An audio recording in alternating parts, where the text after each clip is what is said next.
I'm a guy in my mid-20s, living in the US. This happened a few months ago, and I'd like to share it now. About a year ago, I decided to quit my corporate job of several years. Long story short, I was absolutely miserable, and I needed a serious change. So I dipped into my savings, packed up only my most necessary belongings, and moved from my hometown on the East Coast to another city some 2,000 miles away. An impulsive decision for sure, but one I don't regret. My first month, I spluttered through a series of odd jobs, casually drifting from one gig to another as I tried to figure out what I really wanted out of life. Eventually, an acquaintance suggested I try bartending. At the time, I had no experience at all, but I thought, screw it, why not put myself out there? It couldn't hurt. I'm gay, and I applied to all the LGBT bars in town. I figured that a job at one of these places would be a good way to integrate myself into the community, maybe even meet some guys without having to resort to Grindr and the like. I quickly hit it off with the owner of the neighborhood pub, and he hired me on the spot, promising to mentor me in all things booze-related. The following months were some of the best of my life. I met a lot of good people and gained a lot of perspective. I'm now starting grad school, but I still work at the same bar a couple of nights a week. That's where the following incident occurred a few months ago. I should mention that this bar is on the corner of a main road and a quiet side street. Around 4:45 p.m., I parked my car halfway down the side street, which at the time was lined with cars, and I walked back to the pub. After taking some deep breaths and doing some quick mental prep, despite the nature of the job, I'm a dyed-in-the-wool introvert, and I walked through the front door, tossed my car keys into my knapsack, and put my knapsack over the main bar. It's my routine, it's what I always do. Only bartenders are ever allowed behind the bar, and I've never felt I needed to lock my personal belongings in the back office. It's just not that kind of place. Almost all of the patrons are quality people, hard workers, community members, younger, older, and everything in between. People who generally deserve a break every now and then, if only in the form of a cocktail or three. That being said, it's not cheers. Admittedly, this job has made me wise to what so many women must have to endure on a regular basis. Not everyone is respectful of personal boundaries, especially when you're fresh, new meat. I've been leered at, and I've had guys reach out to me and run their hands through my hair, stroke my chest and squeeze things, forcefully pull me closer and whisper me all the things they'd like to do to me, only to get righteous and angry when I don't enthusiastically reciprocate. My first week, my boss told me half-jokingly, "This is a gay bar, there's no such thing as harassment." I guess because they're dudes and I'm a dude and we're all dudes, I'm supposed to man up and deal with it, which for the most part I did. The money's consistently good, but I still can't say that I'm entirely comfortable with it. Double standards suck. Anyway, Monday evening can be hit or miss. That one Monday was a miss. By the time 10 p.m. rolled around, only a couple of folks remained. That's when Vern walked in. I'd guessed that Vern was in his mid to late 30s, solid build, clean shaven, and average looking, sort of impeccably anonymous. I'd never seen him before. He sat down at the end of the counter on the very last stall, next to where I enter and exit from behind the bar, and where I usually leave my belongings. He ordered a soda and introduced himself, and we made small talk for a few minutes. He seemed to be a pretty affable guy, and nothing about him seemed explicitly out the ordinary, but admittedly something about him didn't sit quite right with me. He almost seemed a little too ordinary, like conspicuously so.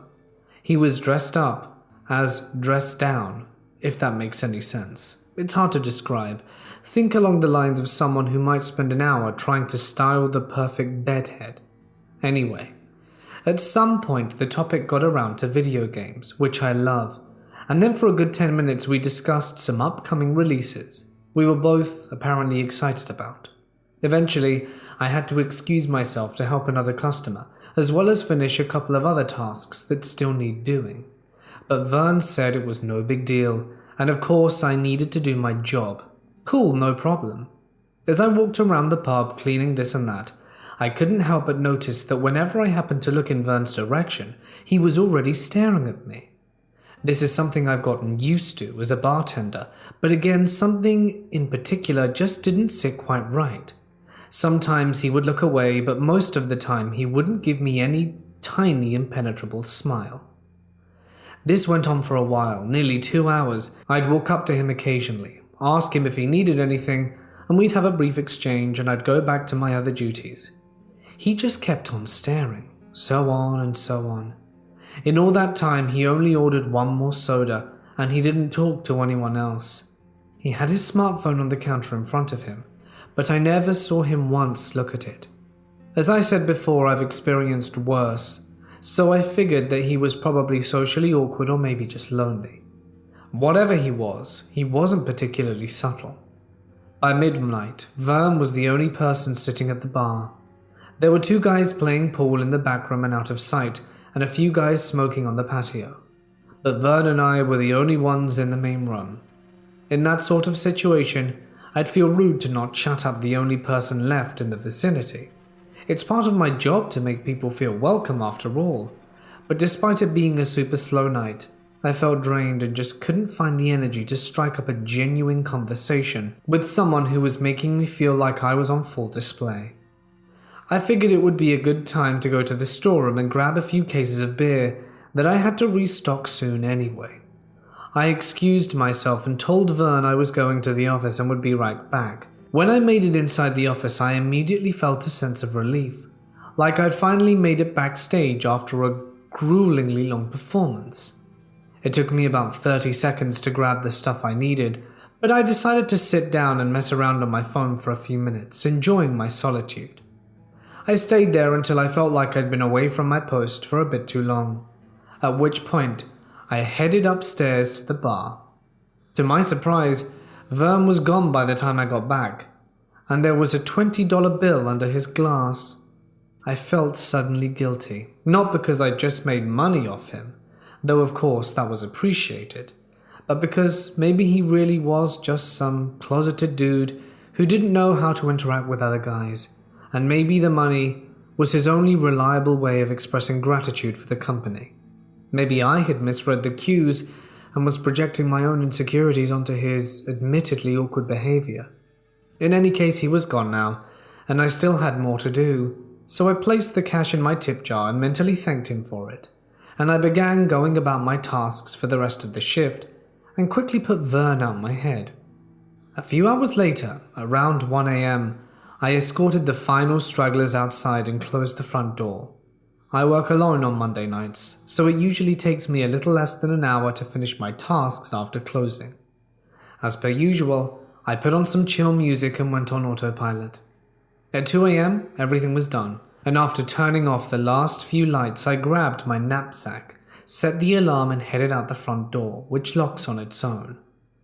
I started to amble down the street towards my car, the only one left on the block, and all I could think about was how badly I needed to pack a bowl and jump in the shower.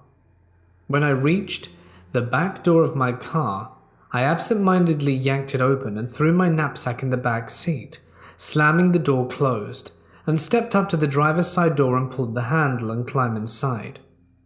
Only as my ass made contact with the seat, and I reached my hands towards the open door, did I realize I hadn't taken my car keys out my bag.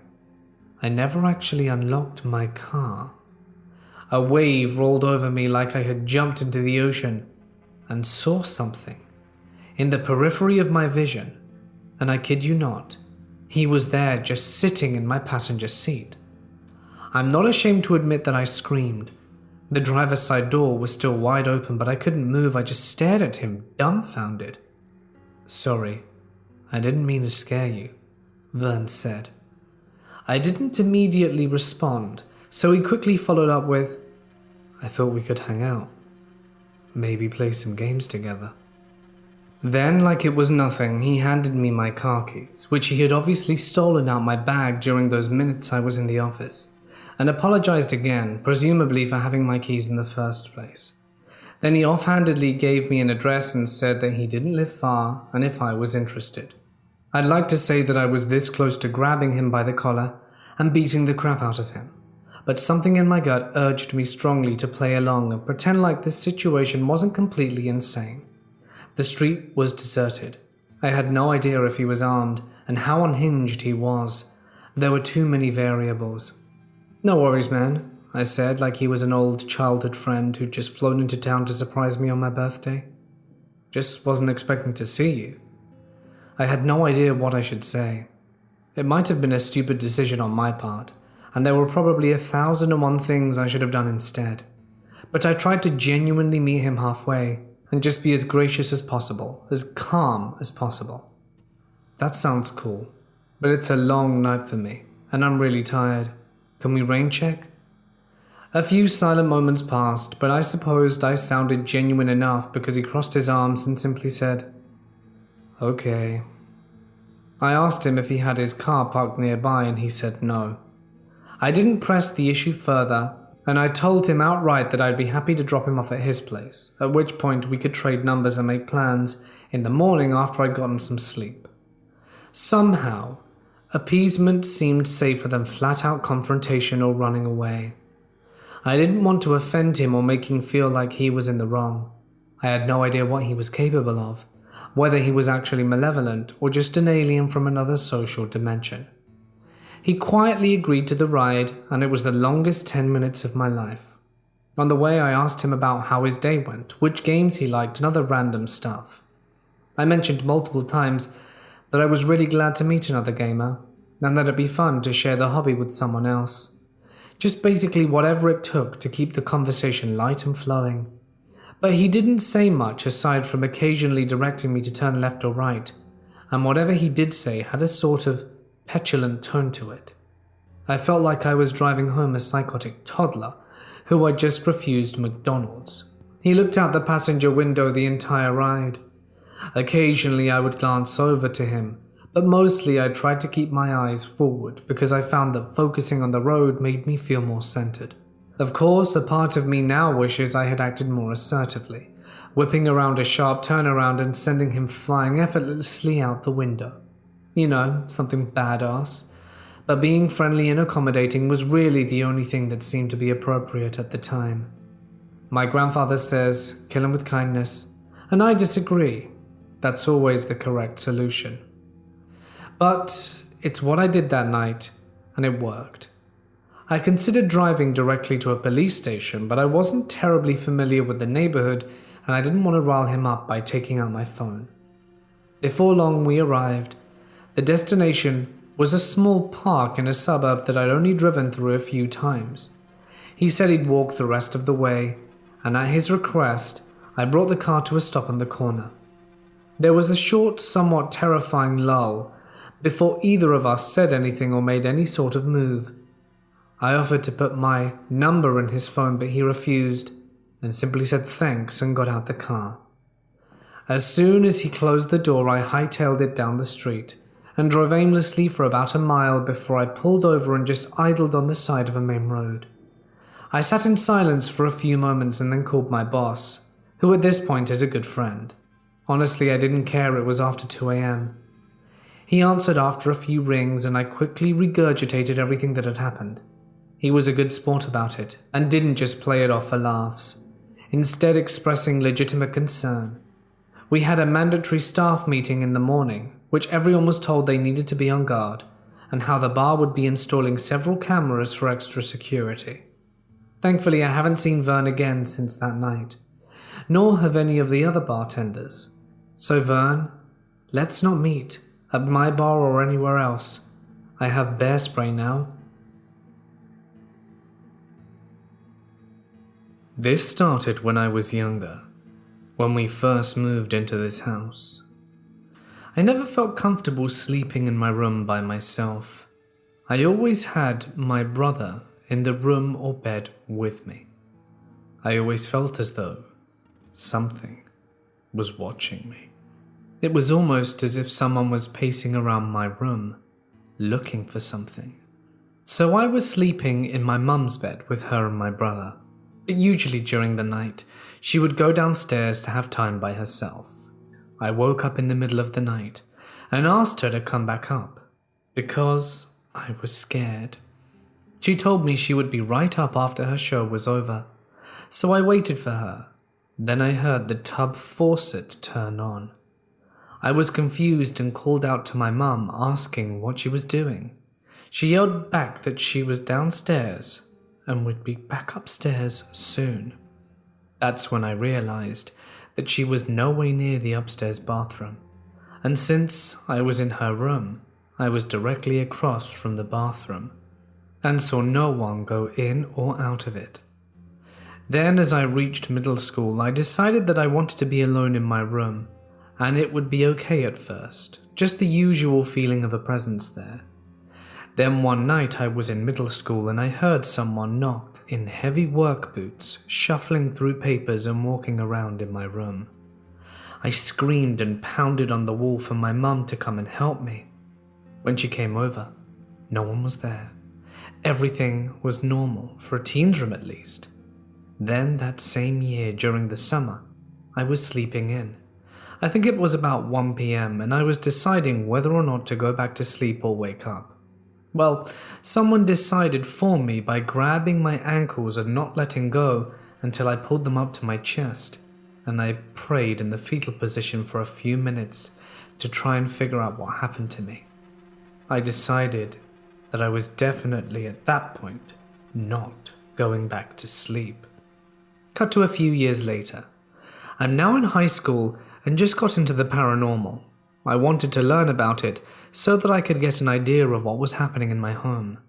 My mum and brother and I decide to pull an all-nighter and watch Ghost Adventures.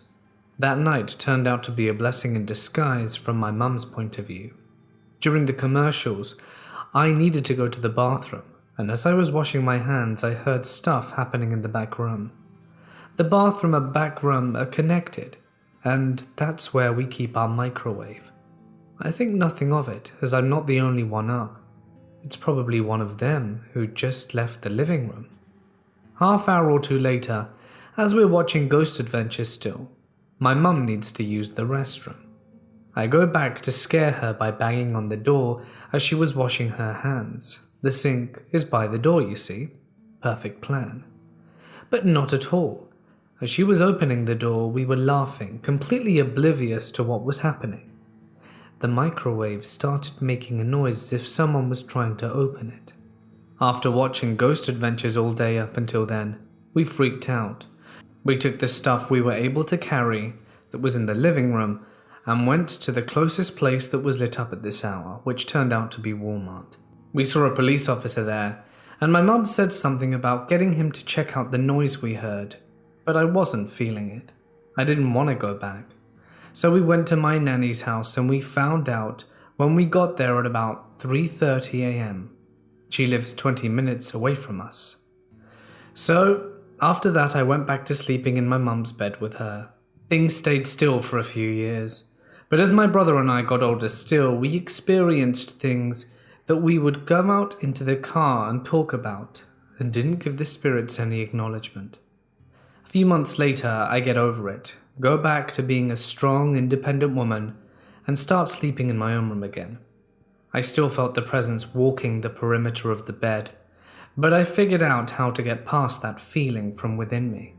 Headphones, earplugs, anything you can stick in your ears and are comfortable, work amazing, which is how I was able to sleep alone. I've been sleeping peacefully to a point, but that doesn't stop it from happening when the headphones are not in. So there I am in the kitchen washing dishes with my older brother, and we're making fun of my mum. All of a sudden, after a joke about my mum, we hear this little girl giggle. My brother and I look at each other, and we ask my mum if she made that noise, and she said she had no idea what we're talking about. Then, the only thing about the situation I didn't want to reveal to anyone was when I heard and saw a little girl with blonde hair and blue eyes.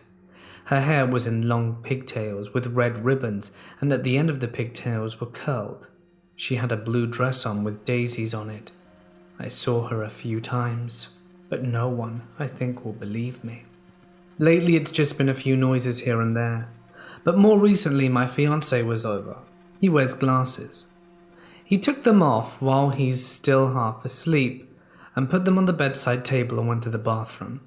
When he was done, he started getting ready to leave to go to his house. The last thing to put on were his glasses, and they were nowhere to be found. We looked everywhere, under the bed, on the bed, in the blankets, downstairs bathroom, upstairs living room, and of all places he went that day in the house, but they were nowhere to be found. We were getting peeved, started yelling at the spirits, which I told him to never do again. I don't play like that. Not with them. I have to live here. So he left without them. As it was getting late, I told him I would continue looking for them, and as the next day came, I moved my bed to look under it, and still nothing. I tore my room apart looking for them, and I was unable to find them. My mom eventually looked for them, and she couldn't find them either. And when he came back over, I told him to look once more and to not give up. The first place he looked was under the bed. Right in the middle were his glasses, in the place where he left them atop the bed. He laughed it off and told them, "Good prank." I told him he'd have to watch what he says around them, and that all he has to do is ask nicely for his stuff back, and that he'll probably get it. The other day, my mum and I were talking about paranormal things in our house, and when I was younger, I thought there was a portal in the upstairs hallway. How I thought I could see a football team running through the hall, as if they were going through a football game. How I always felt weird stuff happening there. My mum then decided to tell me that one time when we first moved here, she was sitting at the computer desk, and the desk faces the window to the front yard. She saw a man with a top hat just stroll on by in period clothes. She said she felt nothing when she saw it, but was just always confused as to what she saw. It was spooky indeed. In my youth in the 1980s, I had got my first job at a hotel in our town. It was a 3-minute walk from my house and was incredibly convenient. The manager who I had at the time was called Bruce, and he seemed very friendly. He was the kind of person that was very easy to work with. He wasn't overbearing, difficult, and just let you get on with everything. He'd occasionally come in to check, of course, as managers should, but for the most part would hardly ever complain, and was happy with the job well done. I always got on well with him, despite the fact that we didn't speak often. To understand this story better, I need to explain that this hotel was rather large. It was a 13-story hotel and had a vast amount of rooms.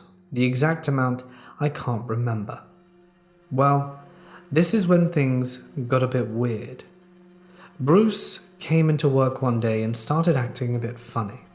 He didn't check any of our jobs and just hid in the staff room and his office, trying to avoid anyone and everything.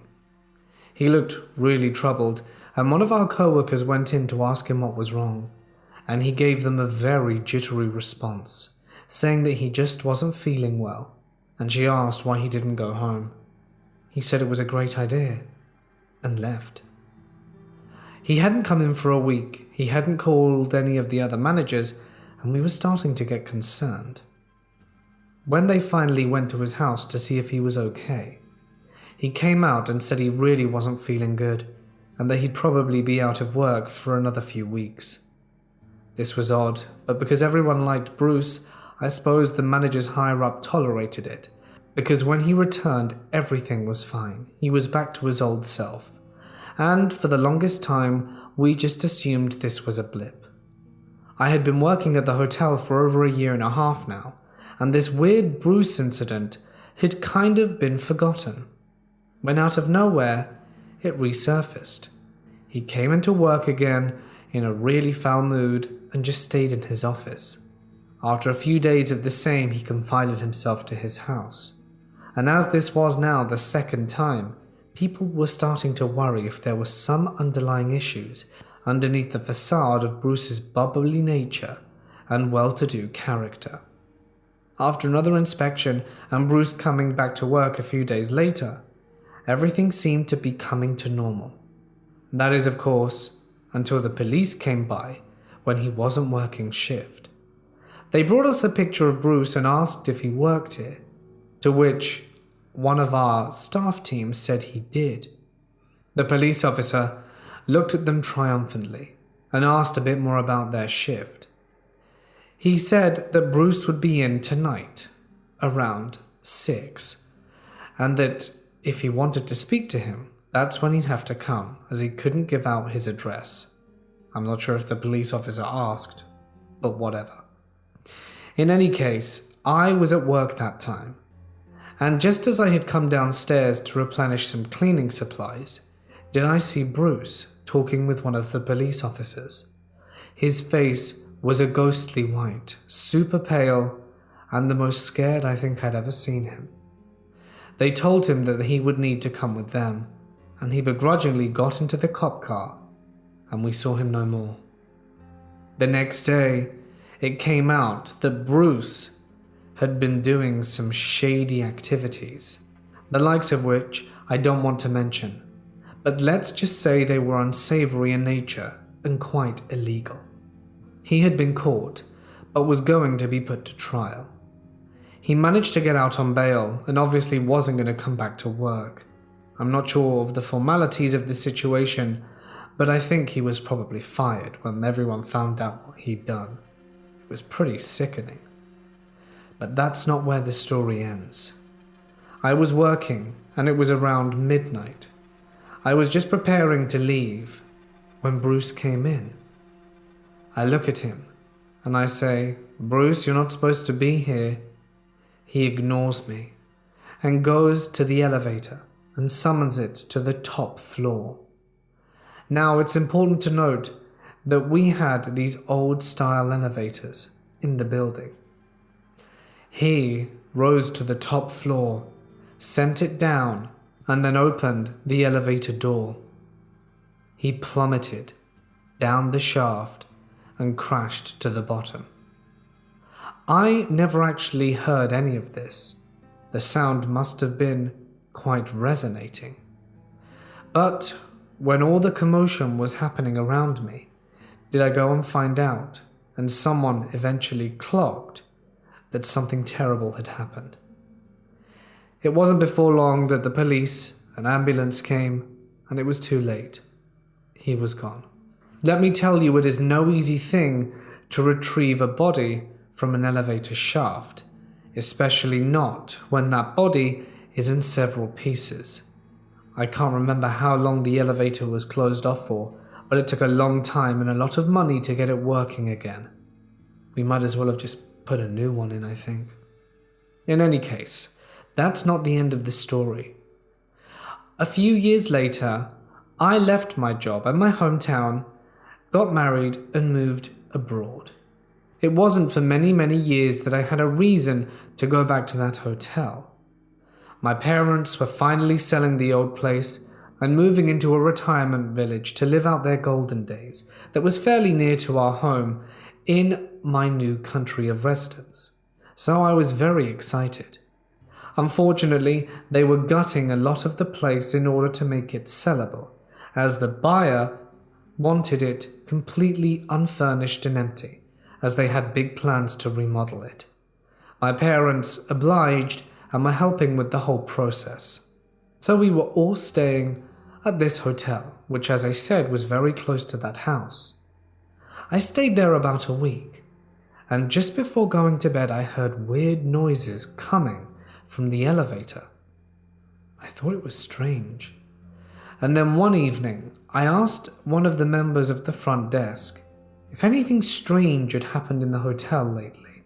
I hadn't mentioned that I used to work here years ago, but the girl behind the counter was kind enough to tell me that, even though I may not believe it, there have been numerous reports of a figure wandering around the corridors and mostly in the elevator. I asked if he was a stocky, tall man, quite strong, and she said, "That's what I've been led to believe." I then told her about my experience when I worked there and about my manager who had taken his own life in that way. She was horrified. I'm not sure if this is the reason the hotel is haunted, but if it is, Bruce hasn't found his peace, and after what he did, I don't think he ever will.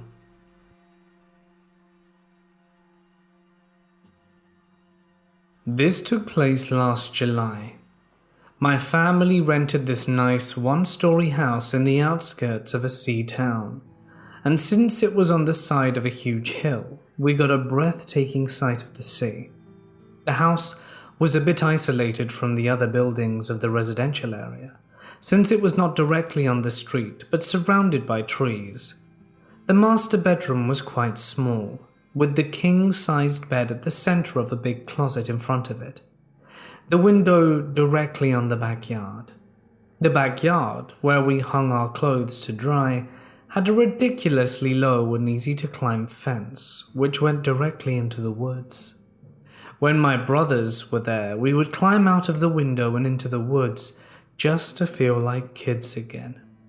It was really hot, which I can't stand, so I always left every window open to let in a nice draft. I know I'm naive, but I did it only during the day in broad daylight and with other people home. My brothers and dad couldn't be there because they had to work during the weekdays, so it was just me and my mum, and my grandma stayed in a hotel in the center of the town. I was on my period for a whole week, and I didn't feel like going to the beach, so my mum, just because you're 18 and an adult now, agreed to leave me at home alone so that she could go with my grandma. Of course, I didn't want to stay home alone, so I called a close friend of mine, an almost boyfriend to be honest, who happened to be staying in the same town for the holidays, a guy called Ray. So he came over, brought some weed, and I was really excited to try it. We were sitting on the balcony enjoying our smoke and the view, chatting quietly when I heard a soft crashing sound, as if someone fell on one of the many carpets we had there. When I mentioned it, Ray laughed it off and said that I'm hearing things, and that's normal with drugs, but I was pretty sure of my hearing, which never fails, and is exceedingly good. Maybe it's just your cat, Ray said. We both knew I couldn't bring my cat on vacation with me, and that it had to stay in my hometown, but we searched regardless, laughing like idiots. Ray opened the kitchen cupboard screaming, "I'ma find that before you." I went into the master bedroom, opened the closet, giggling like, "Here, kitty kitty, stop hiding." Then I kneeled and looked under the bed. But what I found was not what I was expecting. There was a dude laying on the ground and staring at me, wide-eyed. I'm pretty sure time stopped as well as my heart. I have no idea what kept me from screaming at the top of my lungs, but I got up, padded out the room and shut the door behind me. My mind was trying to process what I'd just seen. I never let go of the handle. I think my knuckles turned white at some point.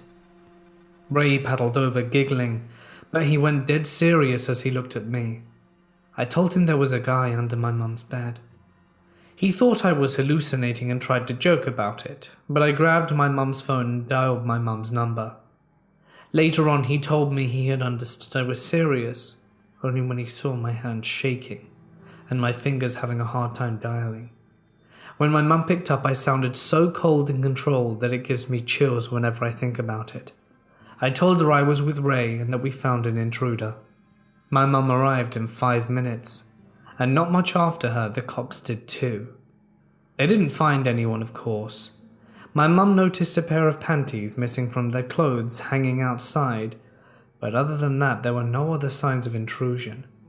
The cops had a hard time believing us because of the smell of weed. Of course, Mum gave me a huge scold about that, and we never heard about the case again. I'm sure I wasn't hallucinating because he was there, and I remember every single detail of his face and how he held his breath. Me and Ray joke about it sometimes, but I'm pretty sure he was creeped out too. Needless to say, I don't keep windows open anymore if there isn't screening. So weird dude hiding under my mum's bed? Let's never meet again. This happened in 2009. I was 24 and worked as an office manager in one of the sub-companies of a big architecture and design consortium. We had regular staff in the office and more designers and engineers working on the various construction sites the company was building. So they would only come to the office at the end of the workday or around paycheck time. Besides my other duties, I was also in charge of their work schedule. So naturally, when they would come, it would be me who they'd interact with most often. Most of the engineers were a bunch of middle-aged, seasoned men, with a bit of a raunchy sense of humor, but harmless nonetheless. Then there was this new guy, Boris, who transferred from another city. He was in his 50s and different than the rest, but looked rather well kept for someone his age, kind of dignified and very well mannered. He was a dead ringer for the actor Sam Elliott, which instilled even more of a respectful attitude towards him. The man was extremely polite, his jokes were not cynical, and on top of that he recently became a grandfather, as his son had a baby daughter. He was also very proud and happy about it, and would always talk about her and show pictures every time he visited the office. Everyone liked him, and I felt safest around him, because he never made me feel like a piece of meat, unlike his colleagues. The project he was appointed to had foreign investors, so on the site worked an interpreter in her 30s. Her name was Vera. She was very friendly too, and even though we didn't often get to see each other in person like with the rest of the office colleagues, we would always be joking around whenever we had any interactions over the phone or via email. Before the official Christmas party, one evening the engineers came around closing time, and Vera was with them. It was one of those casual and relaxed times in the office, not only because it was the end of shift, but with the holidays being near, it created that chill, friendly atmosphere. Boris was especially excited and suggested we go for drinks in some pub nearby. Because spontaneous gatherings like that don't often happen, then there's no better time than now. Despite his convincing arguments, everyone else was busy and declined. But I felt bad for him because I knew he was alone, as his family was back in his hometown. So, in the end, it was just me, Vera, and him. It was snowing heavily outside, and we ended up in a rather dingy-looking pub close to the office building. Initially, the evening was fun. We laughed a lot, discussing some work-related events and sipping red wine. However, as it progressed, I started to feel more and more uncomfortable. Because Boris, whom up till now I thought of as a father figure, usually so well-mannered and respectful, was giving off a very different vibe now. He was decidedly flirty the more he drank, the more aggressively he expressed it. What started with him staring at me with a rather predatory grin in his eye, and giving me compliment after compliment completely out of context, progressed into him somehow turning every conversation into a sexual innuendo, and a way to show me how attractive he finds me, asking me questions about my personal life. I said I wanted to leave and stood up, starting to gather my things, when he playfully took my hand, but squeezed it so hard that my rings bit into my skin and it hurt me.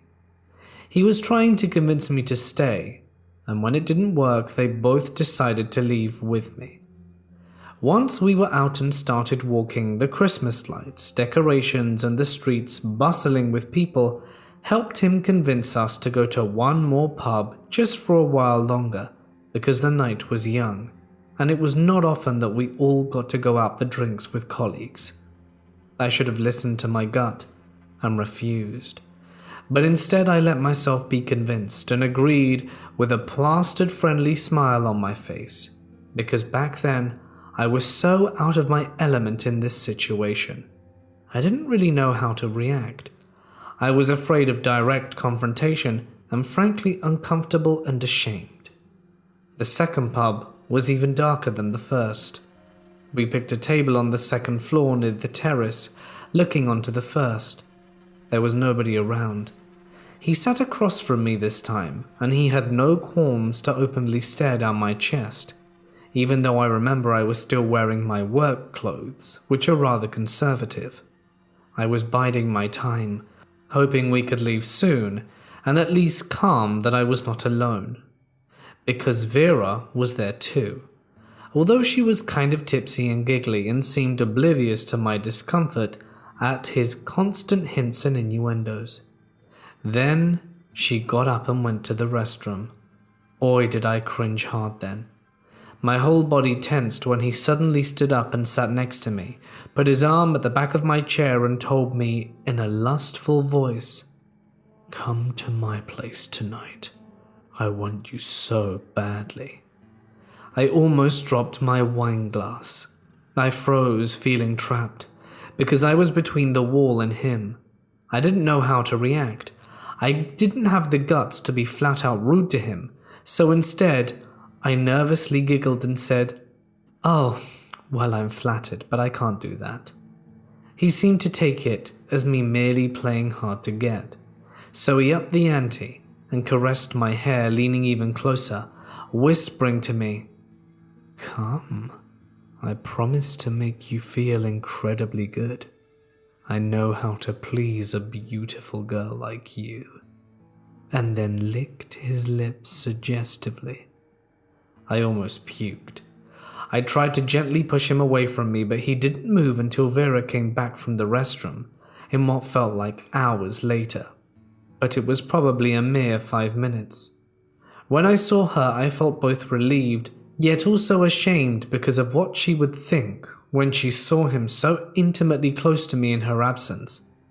I suddenly jumped up so quickly, I pushed my wine glass and spilled the rest of it on the tablecloth. I declared I wanted to go home and didn't care if they were ready or not. They protested, but in the end agreed to go with me, because it was late and I wouldn't be alone outside. Frankly, I just wanted to get as far away from him as possible.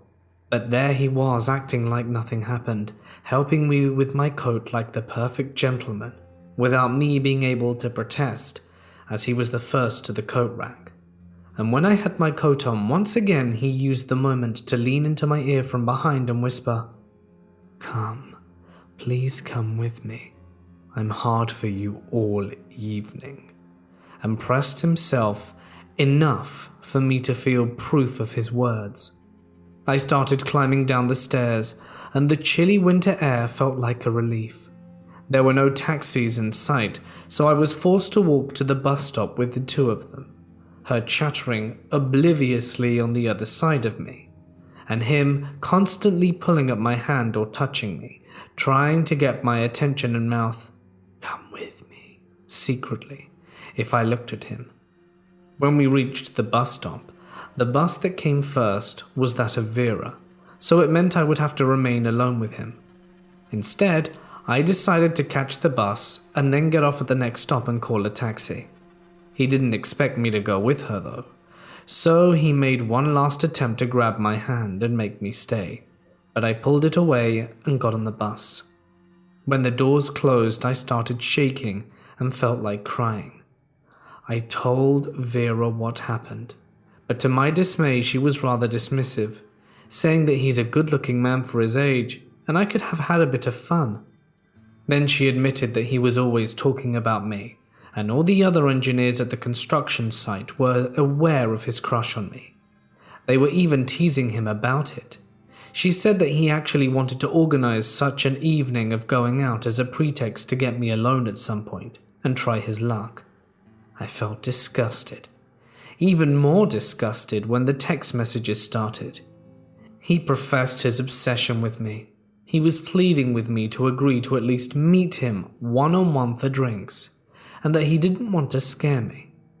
This lasted a week or so before I realized I could just block his number, although I was dreading the inevitable next time we would meet in the office. I confided in another colleague from the office, who also happened to be the niece of the big boss, and this time I was taken seriously, especially after I showed her the messages. I didn't see him the whole week. Then after the holidays, I learnt he'd gone back to his hometown. Not sure what exactly happened, and whether or not he quit or was sacked. But to my relief, I'm glad I never saw or heard from him again. I was talking with my mum about that old apartment she used to live in with me for several years, when I was a teenager, and I remembered a lot of weird things I witnessed there. But since I don't believe in demons or ghosts or things like that, I tend to think it could be something else. In any case, this first story is one of the most unexplainable things that's ever happened to me. It took place in the living room. I was on the family computer, just sitting in a big chair. My back was facing the whole living room. That was a long room. Not very large, so it was all in length. On my left, in my back against the wall, there was a very old and large buffet cabinet, on which was placed a Greek keychain. It was the Greek blue eye, known for keeping bad vibes away.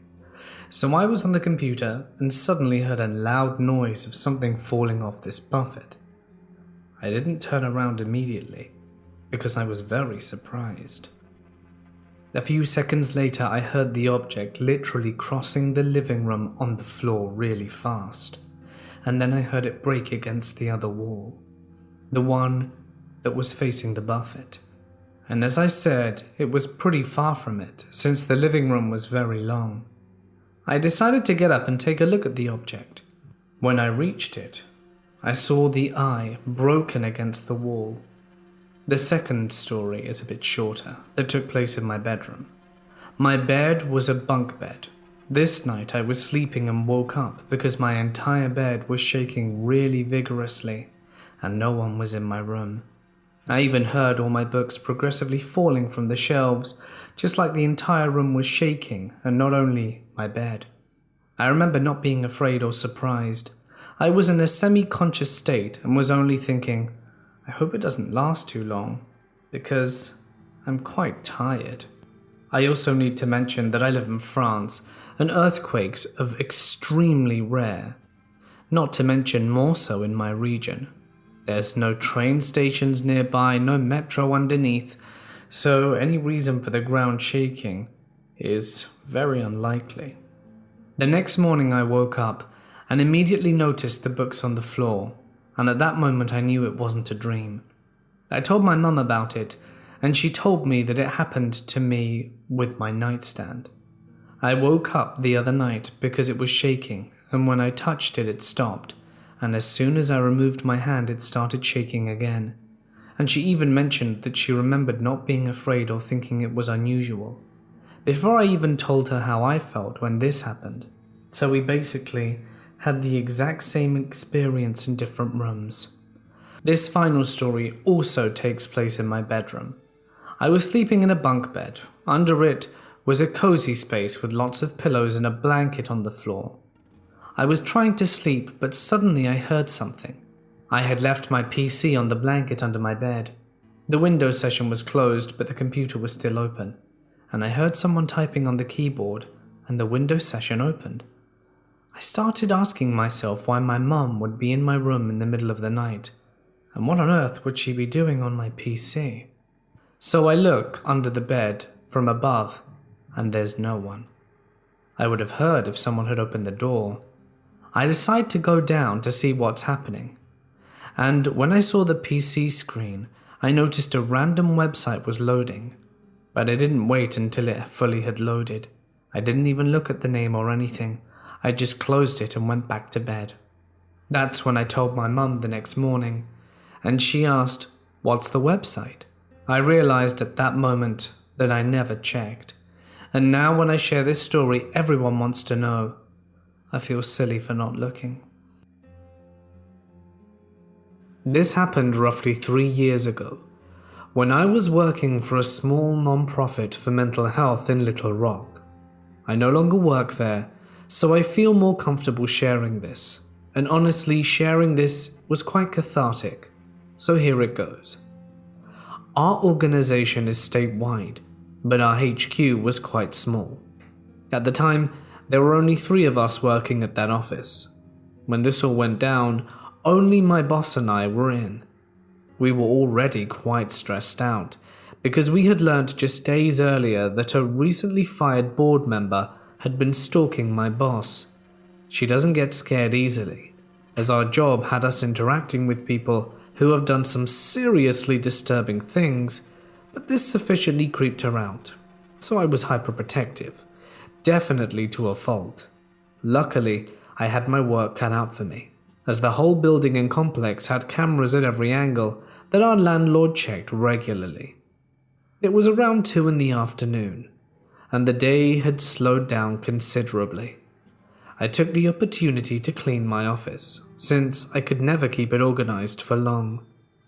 Once I'd filled up 2 massive trash bags worth of junk and old papers, I decided to step outside and make the short walk to take the trash out. When I say our organization is tiny, I'm talking we take out our own trash and clean up our entire building up. Tiny. I knew what my boss's stalker looked like, and was fully prepared to deal with him should he be on the premises. Our front door was kept locked, and I locked it back up as soon as I stepped outside. My head was on a swivel. If I could have turned my head like an owl, I undoubtedly would have. I knew I could mop the floor with this guy should he try anything, but I wasn't about to go searching for him. Looking out for my boss was my goal.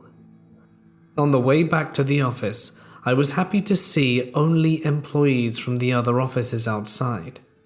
I turned the left corner towards my office door, unlocked it and stepped inside, but before I could close the door, someone was directly behind me, and said with impatience, "I'm here to get Michael."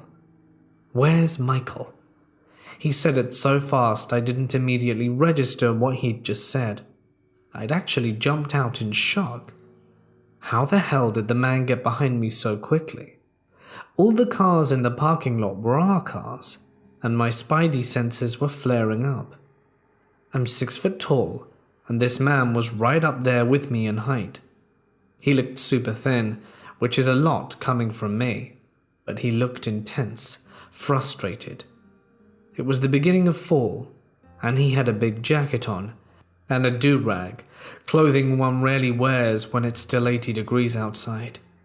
He gave no regard for personal space, so I had to back away from him, causing him to come even further inside. Noticing this, I stood my ground. I told him that nobody named Michael works here, and that we're not a service provider, and that was clearly the last thing he wanted to hear, because it only pissed him off. He raised his voice. "I know one of you has Michael. Where the hell is he?" All I could say to him is that I had no idea who Michael was, and I asked him if he was lost, how old he was, and what Michael looked like. But none of these questions received a reply. "I was just over there," pointing to another facility just a stone's throw to the east, "and they told me the same thing. I know he's here. Why are you giving me all these lies?" The man was enraged. My efforts to calm him down were ineffective at best, and I started getting frustrated myself, but that feeling quickly turned to concern when I saw the grip of a handgun sticking out his jacket pocket. Everything clicked. I finally understood what I was 90% sure I was dealing with. It also hit me that I was trapped. He was standing in the way of our exit. My boss could have exited through the back door, but she was in her office and didn't know what was going on. I wasn't about to make a mad dash to the exit and leave her. My only option was to fight back. If it came down to that, I took a few steps towards the guy, ready to crash into his hand if he made a motion to draw. I disarmed plenty of rubber and unloaded guns, but the fear of permanent damage and/or death puts a lot into perspective.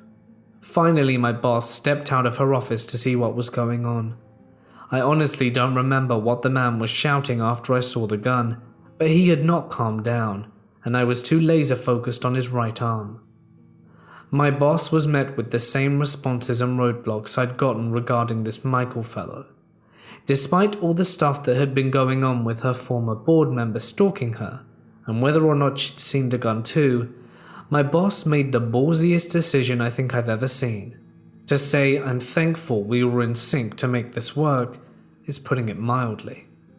Displaying complete control and confidence, my boss told the man, "I think you might be looking for the Delaware facility, just down here and to the left. I'm sorry you were given bad directions, but it's in this complex. Let me walk you over there now," and walk him out the door and to said facility. She did. As soon as they were out the door, I knew what to do. I called the facility and warned them that my boss, who they knew well, was walking a man over to their facility, and he was armed looking for someone named Michael. Given that this facility serves a lot of patients under the Act 911, there's almost always at least one police officer there. When I saw the gun in his jacket, I came to the conclusion that this was an attempted hit on Michael. Gang activity has plagued Little Rock since the 90s, and at one point, it had the most murder per capita in the US. During the early 2000s, it calmed down considerably, but within the past 5 or so years, gang violence has resurged in the city. Furthermore, I've had prior experience in Kansas with gang violence, when a hitman came into our middle school to kill the son of a rival gang member, in broad daylight. Fortunately, he never made it inside. That means in both instances, this was meant to be a message to the other gangs. He wasn't hiding his face, he had no backup, and his face was on all the cameras. I'd guessed he'd already made plans to go to prison and thrive there, but I don't know enough about gang life to say for certain what his follow-up was going to be. But what had me terrified at the moment was that my boss was right in the middle of the danger. I panicked after calling the facility and stayed in the office. I'm kind of ashamed I did that. My boss returned not long after. She didn't tell me anything new, only that she had led him there and thanked me for calling them. She hadn't seen the gun in his jacket, but she knew something wasn't right about him when she got a good look at him from our office. She said she went mother hen mode by leading the danger away from her coop. He clearly had been given bad directions, which was mildly amusing. To be fair, just to do a Google Maps search of that road shows a misleading display of everything on that small street. To the left of our office, there are roughly 40 yards of trees that separate our complex from the facility. So I guess he was just coming out of the tree line as I was unlocking the door, because I did not see him coming. My boss didn't tell me about anything new the next day, and I'd checked Police Beat for weeks to see if anything was written about it. Thankfully, I didn't find anything in Police Beat, which means no one was harmed. However, we later worked with and trained LEOs in crisis intervention, and they would sometimes give us inside info, like where was or wasn't safe, where gang activity was increasing. One lieutenant I worked with a lot eventually confirmed that the man was in fact trying to kill Michael over gang disputes. I don't know what his relation was to the would-be hitman beyond that, especially why a mental health patient was a target. But hey, we may have saved someone's life. I did have some theories. In any case, I hope you enjoyed the story, and please, stay out of gangs, ladies and gentlemen. 7 months ago, I moved out of my parents' place and in to a house with my boyfriend. He had already lived there for about 2 years, and never experienced anything to make him think it was haunted. He's a skeptic, and as he says, nothing scares him. It's also important to note that this house is roughly 100 years old. No one's been born in it, and no one has died in it. Before I moved in, I did notice some spooky happenings. Doors opening and closing without any assistance. creaking floorboards in the bedroom and on the stairs. I myself am a skeptic, but only believe something is supernatural when I can't debunk it. I know old houses creak, have pipes that bang, and can tell the difference between these happening and others. This experience that I'm about to share with you happened after I moved in. I share a bed with my boyfriend and a small dog. Normally, I'm a light sleeper. I'm a lighter sleeper as they come. But this night I was so exhausted from work that I passed out and slept like a rock. But at 3 or 4 a.m. I woke up to my dog jumping on the bed and walking around a few times. This is quite normal for him. So I tried to get back to sleep. But in the back of my mind I noticed a noise, like a wet cough. But I ignored it. Then my boyfriend started shaking me gently awake. Do you hear that? He sounded panicked, so I picked myself up on the elbows and listened. But the sound was so out of place that it didn't even register in my half-asleep mind. Baby, can you hear that too? At this point, my dog is growling and fighting to get under the bed. He was reaching his paw under and stomping at something, mixed with his growl and the sound of a fussing baby. It sounded like he was about to start to wail, like a newborn would. It took about 10 long seconds of listening to the sound before I suddenly got really angry. Out of nowhere, I reached over, picked the dog up, put him back on the bed and lay back down, saying, "It's not important, ignore it." I only remember picking the dog up and mumbling that because I was so tired. But my boyfriend said I spoke clearly and sounded mad.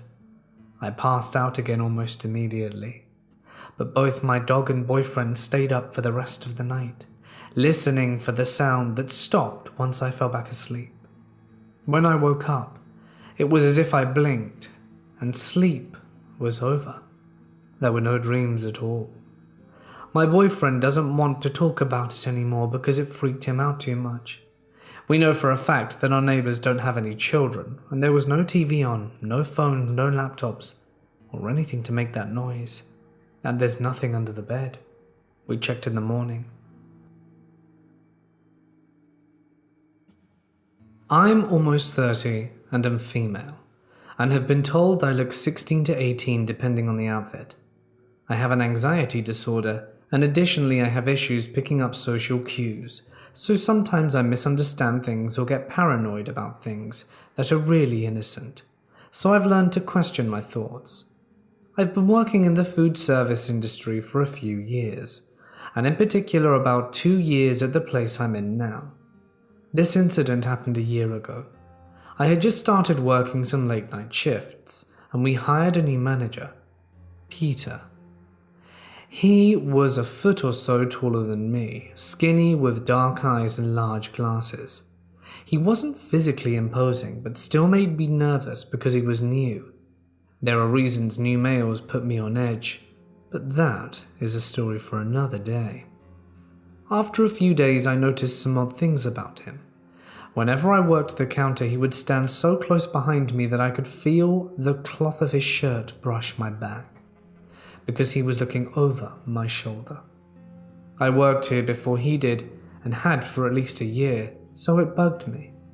If I was stuck in the drive-thru area instead, he would stand in a way that I was blocked in and couldn't get past him. And every time I bent over, it looked like he was staring at my butt. At first, I figured I was just imagining it, that he wasn't purposefully blocking me in. Surely I was just being paranoid. After a few more weeks of working there, he started buying pizza for the crew or drinks from nearby businesses, and he was always the one to go pick it up and bring it in. I wouldn't eat anything unless the rest of the crew did, and never drank anything I didn't get for myself, nor did I leave anything in the back office just in case. I kept telling myself I was overreacting, but I couldn't shake the feeling that something was wrong. Well, one night I was told I had to do a late night shift, just me, Peter and Jack, someone who had worked there a long time, and I trust him implicitly.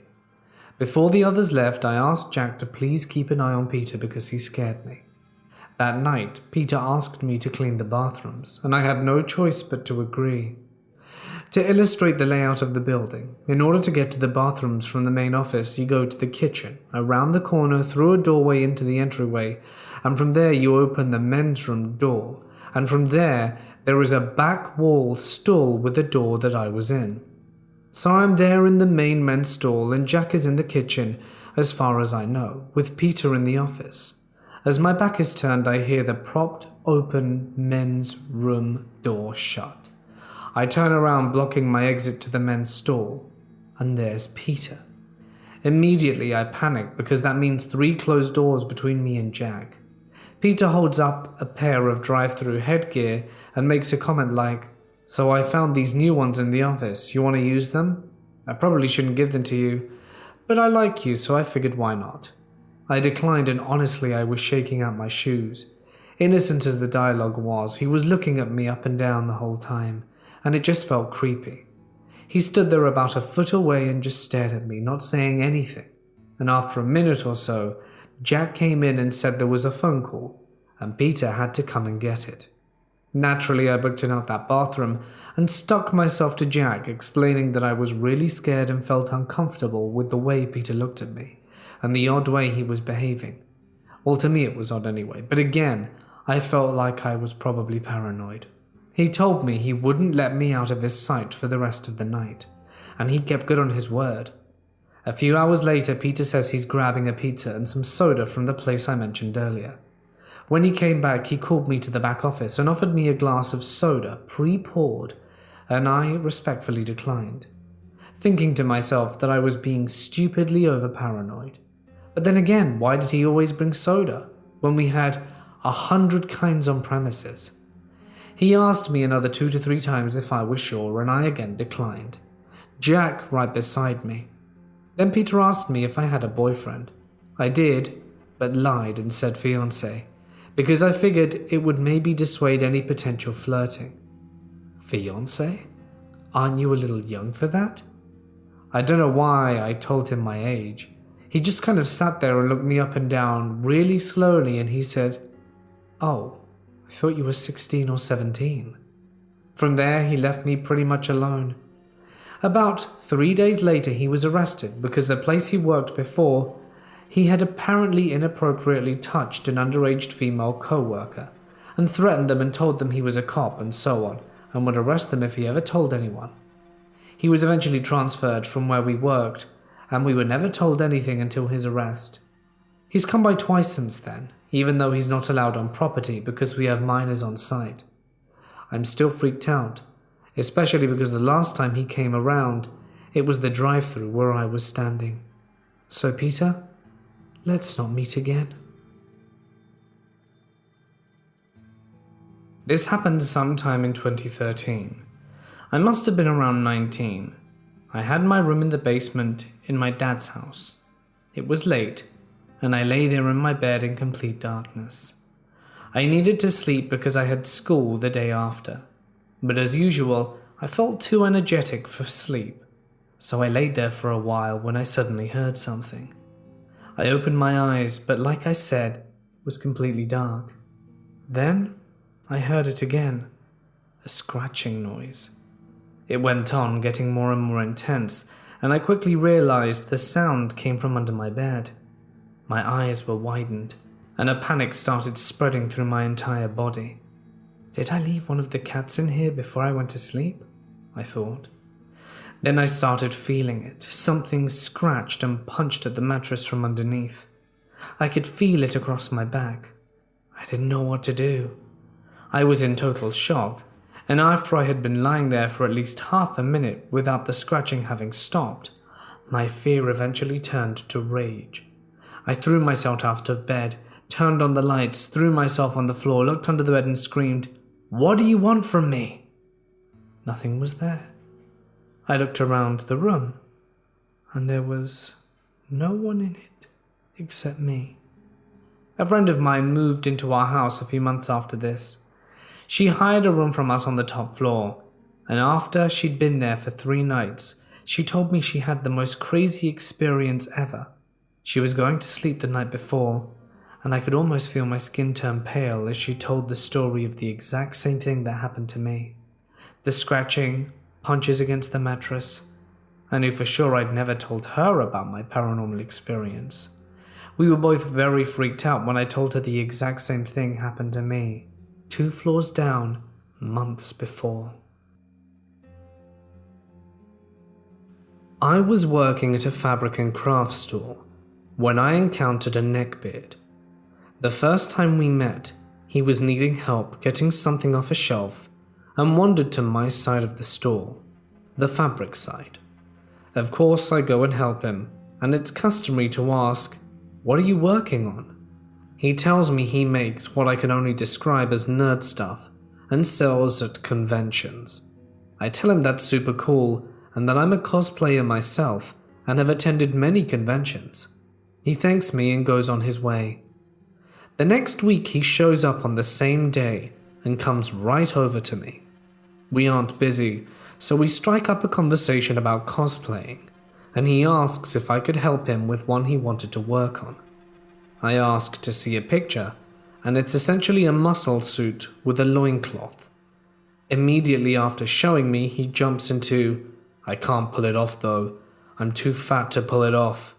And of course I start telling him how cosplay is for everyone, and he can wear whatever he wants. He asks again if I can help him sometime with it, and that he would pay me a lot of money to do so. I decline, but he scribbles down his number in case I change my mind. I threw it away. The next day he comes in again. This time we're busy, and he makes a beeline right for me, and I was putting fabric away in the back corner of the store, and instantly starts berating me. "Why didn't you call me? I gave you my number so you could call me. I told you I would give you a lot of money." I quickly look around. There's no one. Just me, a 5'2" person, and a neckbeard who's a very big guy. I started to tell him I needed to go back to the counter, and he's stopping me and backing me further into the corner. I have no idea what to do now, or how to flag down anyone. Then I remember the headset we all wear, and just pushed the talk button, and between him yelling and me I could say things like, "Sir, I really need to get out of the fleece section and go back to the counter." Soon an employee came up and saw what was going on and said, "Hey, it's time for your break, hurry up," and she grabbed my arm and whisked me away. I had to write up an incident report with my manager, who decided not to ban the guy from the store. So instead, whenever he came in, people would use a code over the headset to let me know to go sit in the back until he left. I worked for a while, until one day we were really busy. I was a manager myself now, and I was running the register. I didn't look up and just called the next person. That's when I heard, "Wow, haven't seen you in a while." And I looked up and saw it was Neckbeard. I put on my best fake smile and said, "Oh, my schedule's changed a lot. I work another job now." He asked me where, and I told him in the strip mall. Of course I wasn't going to tell him the actual place. I thought it was over until right before he left. He put his hand on my shoulder and said, "Well, when you're off tonight, you should give me a call."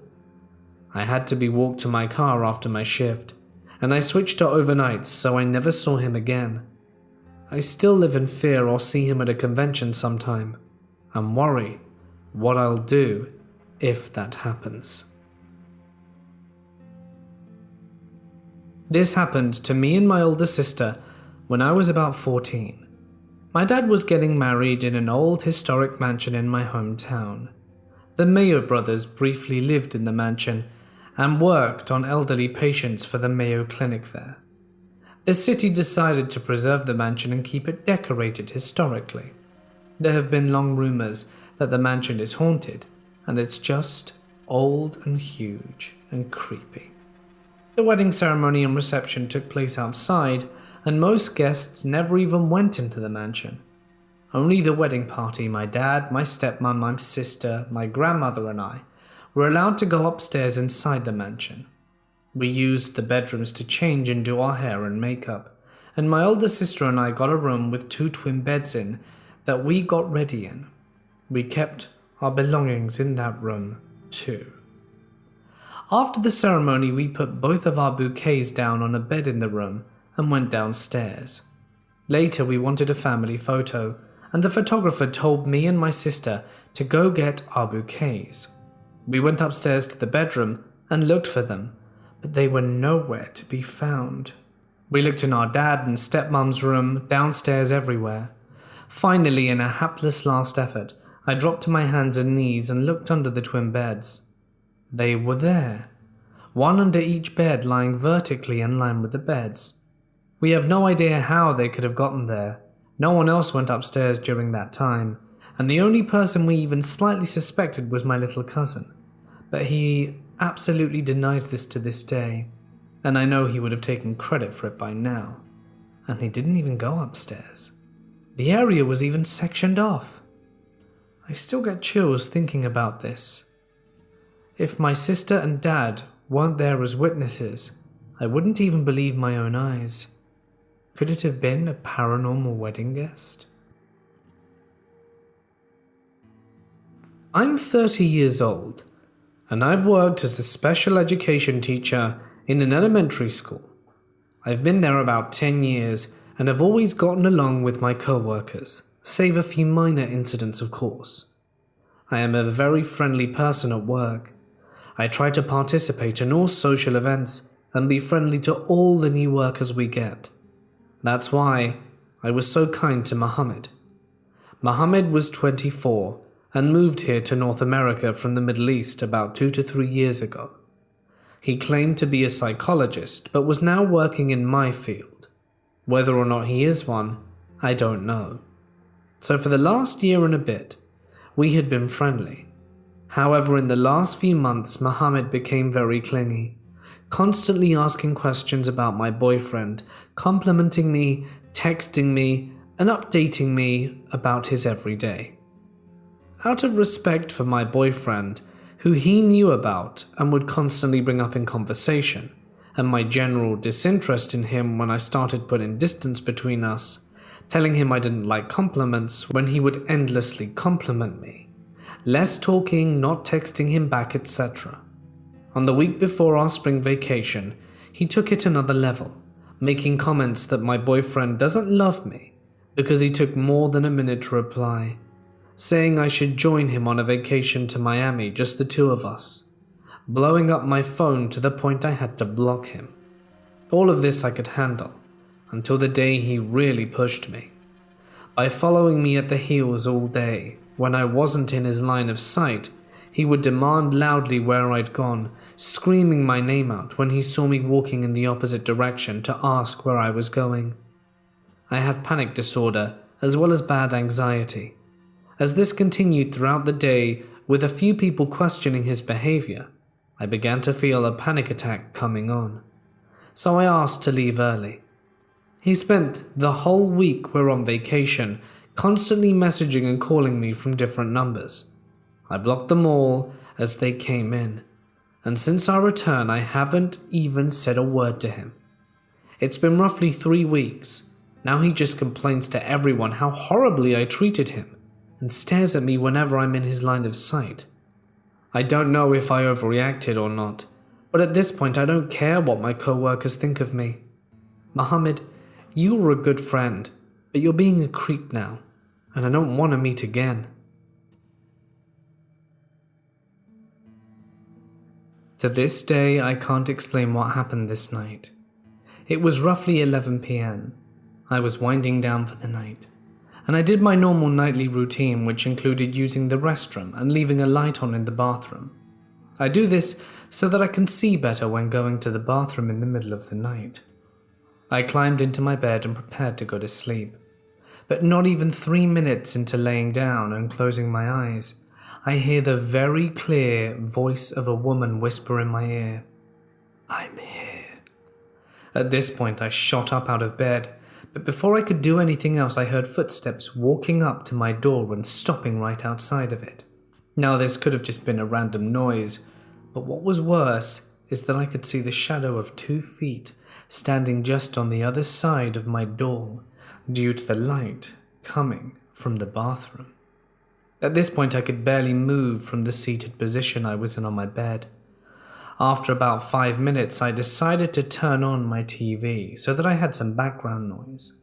As the TV was powering on though, I started to hear the sound of someone's breathing coming from under my bed.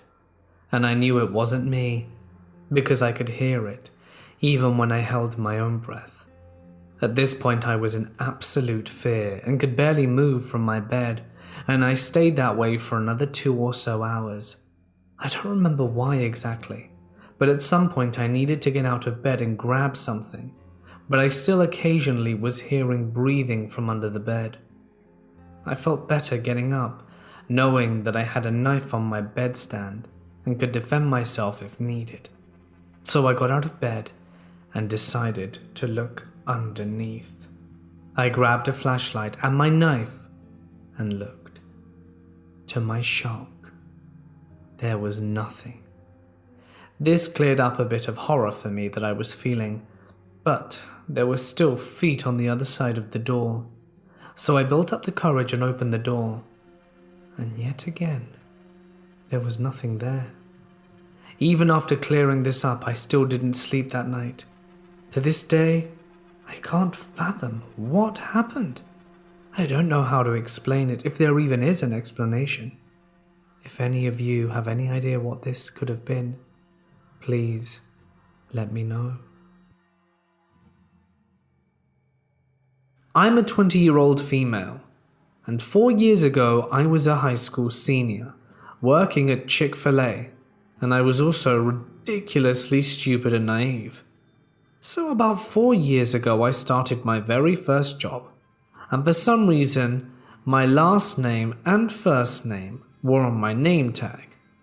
I apparently took this guy's order, Scott, and he memorized my name and looked me up on Facebook.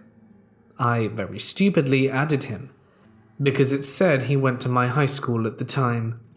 He messages me, and I quickly find out that he has not only graduated high school, but college too.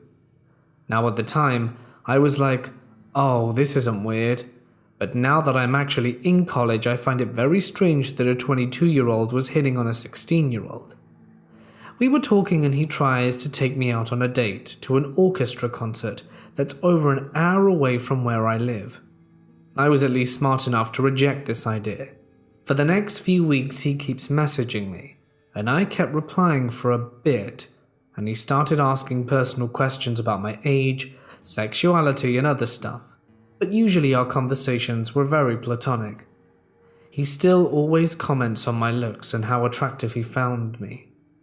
I slowly stopped talking to him and didn't give him another thought. Then my graduation rolls around and he messaged me again, trying to get me to go out with him on a date. But he refuses to tell me where, so obviously I refuse. So then I have completely forgotten about him until now. I currently work in a resource lounge for students in a student center for my college. One day, I was working when an older guy with grayish hair comes up and says he needs some help. I help him and ask him to put it in the computer system, and he tells me it's Scott. My mind started racing, wondering if it really was him. Sure enough, Scott decided to go back to get another bachelor's degree at my college. That's not completely weird, but I found it odd that he chose mine, and he chose to go to the resource center where I worked at, during the hours I work. What a big coincidence. I'm still not convinced it was weird yet. Well, being a college student, I also work at a retail store on the weekends, and I'm pretty much guaranteed to work every Sunday. Well, one Sunday he comes in, and just walks around without buying anything, then makes eye contact with me before walking out. Okay, odd. Next Sunday he comes in and just walks around, doesn't buy anything, looks at me and walks out. Now after a few more times of this, I unfriend him on Facebook, and hope everything is just a giant coincidence. But he quickly realizes that I unfriended him, and sends me a request again, and then again 2 days later. I finally blocked him, but I think this guy had bad intentions. So Scott, I can't wait for the day we no longer meet. This happened around the time I was 7 or 8. It was a normal afternoon and my mother was cooking dinner. My dad was at work, my big brother was in the park, and me and my little brother, who was 4 at the time, were playing catch with a blue rubber ball inside my bedroom. I remember my mother telling me that I shouldn't be throwing a ball around because there was a good chance I could hit the TV, which was in my bedroom. A little bit of detail before I continue. My bed was a little parted from the closet door, so there was a small gap between them, big enough for me to fit in. Alright, back to the story.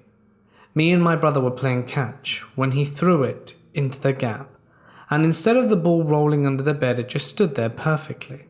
I, of course, went to reach for it, but just as I was about to grab it, my little brother called my name. "What happened, Dan?" I asked him, and he just shrugged. I did as well, and as I turned to grab the blue rubber ball, I saw a black, shadowy hand wrap itself around my ankle. But as I noticed it, it quickly retreated under the bed again. I freaked out, let go of the blue ball, grabbed my brother's hand, and ran all the way to the kitchen, where the safety of our mother was, as she was cooking, and paid no attention to my confused facial expression. I told her about it, but she just said it was my imagination. I trusted her, and when I built up enough courage, I went back to my bedroom. I told her about it, but she said it was my imagination. I trusted her, and when I built up enough courage, I went back to my bedroom and slowly walked over to my bed and quickly dropped to the ground to see what was under it. There was nothing. There were no shoes, no socks, nothing that could be misinterpreted as a hand. I remember that same night I was shaking to my core. I felt something or someone look at me as I laid in bed. I was hot under my covers, but I didn't dare get up from underneath them. I was sweating, it was cold, and then I somehow fell asleep. I can't explain what happened, but it feels like it was yesterday. I used to work in Sears when I was 18. I'd been there for maybe a year at that point, and had a few creepy customers, but this guy takes the cake. It was casual wear day at work. I wore some black pants and a more revealing white blouse with short sleeves, which exposed some of my tattoos. I only had a Majora's Mask and Triforce tattoo at this point. The creep noticed and stopped me to compliment my tattoos. We both expressed how much we loved the Zelda series. I was stupid and naive, and I wasn't the best at making friends, so I thought this creep was pretty cool. I basically had the mentality that if you liked video games, you couldn't be that bad of a person. I had no idea what neckbeards or nice guys or anything of the sort were at the time, and I had experiences with both. In any case, we exchanged numbers, and I thought it was great I'd made another friend, when his creepy side started coming out.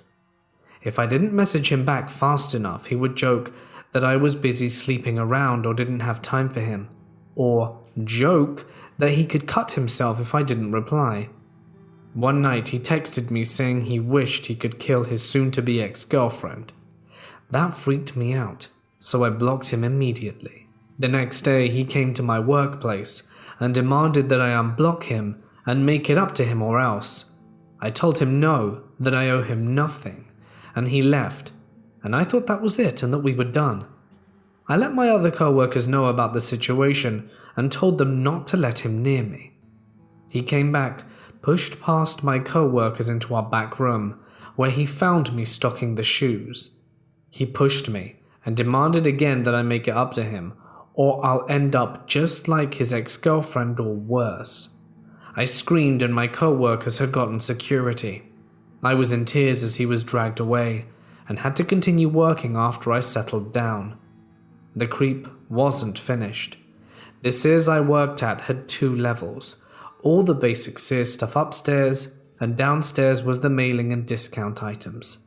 The bathroom for employees was downstairs. Apparently the creep had gone into the electronics section, which is besides the stairs, and was posing as a customer. He followed me downstairs and into the women's bathroom, where he screamed at me and grabbed me. He held me against the bathroom wall, right before the stool, and started touching me inappropriately, and telling me, "This is what I get. It's my fault this happened." And then, to be a good girl and not scream or struggle. Of course, I screamed and struggled, and thank God the male ladies could hear. Security came and got rid of him. We had awful security, and I'm not the first person to have this problem. So creepy guy who followed me into the bathroom, please, let's never meet again. Not to mention the fact that I ended up quitting not long after this incident took place. I'm older now, and I've learned not to be so trusting of others. Life, as I'm glad to say, has gotten plenty better. I grew up in a small town in Mexico, where there are many paranormal stories, which is certain. One in particular is the weeping woman that marked me for life. When my maternal grandmother died, I was 15 years old, and my uncles did not want my grandfather to be alone. So I was the one who had to go to sleep at my grandfather's house every night to keep him company. One night after playing soccer with my friends, I was late, and I knew that there was no one to save me. I had to go to sleep at my grandfather's house and cross the dark roads, the river, and the bridge. When I arrived, all was normal. My dog was waiting for me, and he was the one who gave him company during the day. A big white husky. I sat in the armchair next to my grandfather while he watched the news on television. It was 11 p.m., and at that point he turned the TV off and went to bed. 20 minutes later, my dog starts to get restless, squeal, bark, and move a lot. That made me feel uncomfortable, since my dog isn't usually afraid of anything. And that's when it all started. We heard a cry, deep and full of pain. It had an echo, and every time I approached the crying, there was a large window between my grandfather's bed and mine. My dog, under the bed, crying. It was a cry capable of paralyzing you or freezing your soul, and every time I got closer to the window, I couldn't move. After about 3 minutes, my dog came out from under the bed to bark, and the crying stopped. My grandfather laughed and told me that such a loud woman doesn't let me sleep. I'm a female aged 20. I've been working for a well-known chain of convenience stores situated mainly on the eastern states of the US. I've been doing this for a little over a year. Since the stores are popular, we get a fair amount of traffic, and in working with the public, you obviously get a few creeps. The first time I had an encounter was actually the day I was interviewed and hired. As I was coming out of the store and celebrating in my head because I had just gotten the first job I'd ever had, I spotted a man. He looked to be in his mid-40s, heavy set, and I immediately got a creepy vibe from him.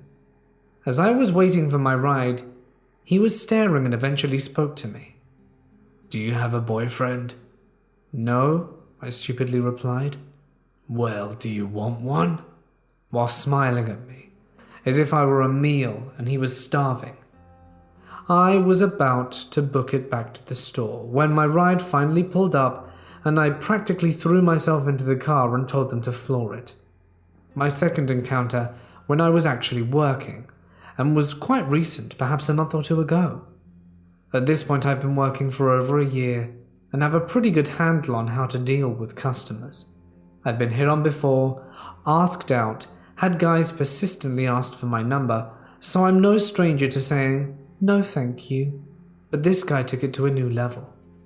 First thing that weirded me out was that he had apparently been at the store, standing outside by the trash can, since first shift, which goes from 6 a.m. to 2 p.m. And it was now second shift, 2 p.m. to 10 p.m., which is the shift I work the most, and he was still there. He looked to be around 35 to 40-ish, and even I would have had trouble standing in the same place for so long, at around half his age. So I didn't really know what to make of it, other than assume he was probably homeless and waiting for someone to give him their change or buy him food. Until I found out he was actually giving out money. mainly $1 bills and assorted change. This struck me as kind of odd, but I figured maybe he was just trying to make people happy. Then he walked into the store and was chatting at me as I was ringing him up, which isn't in itself unusual. Some customers will chat your ears off, others will hardly say 2 words because they just want to get in and out, and I'm fine either way. Then he starts talking about how I'm so pretty, calling me beautiful and the like. I have pretty low self-esteem, so at first I kind of appreciated the compliment, but he was saying the same thing for a good 5 minutes, and I'm not the only female working here, yet he's focused on me. He finally exits, but I can see him lurking outside. I do my best to ignore him, but he eventually enters the store again. Someone buys him lunch, and he hangs around chatting at me. Only this time it's insistently pestering me for my number and saying, "Why not? I'm a nice guy. I'll treat you well," when I politely refuse multiple times. He also offered me a bottle of Coke rather randomly. I don't even take unopened drinks from friends, let alone strangers, so I again refused, with a bit more steel in my voice. At this point I was a bit worried about what he might do when my shift was over. Was he going to try and follow me home? Thankfully, my manager, after me sending him numerous help me looks, stepped in and kindly asked him to leave, saying we couldn't have someone loitering around the store.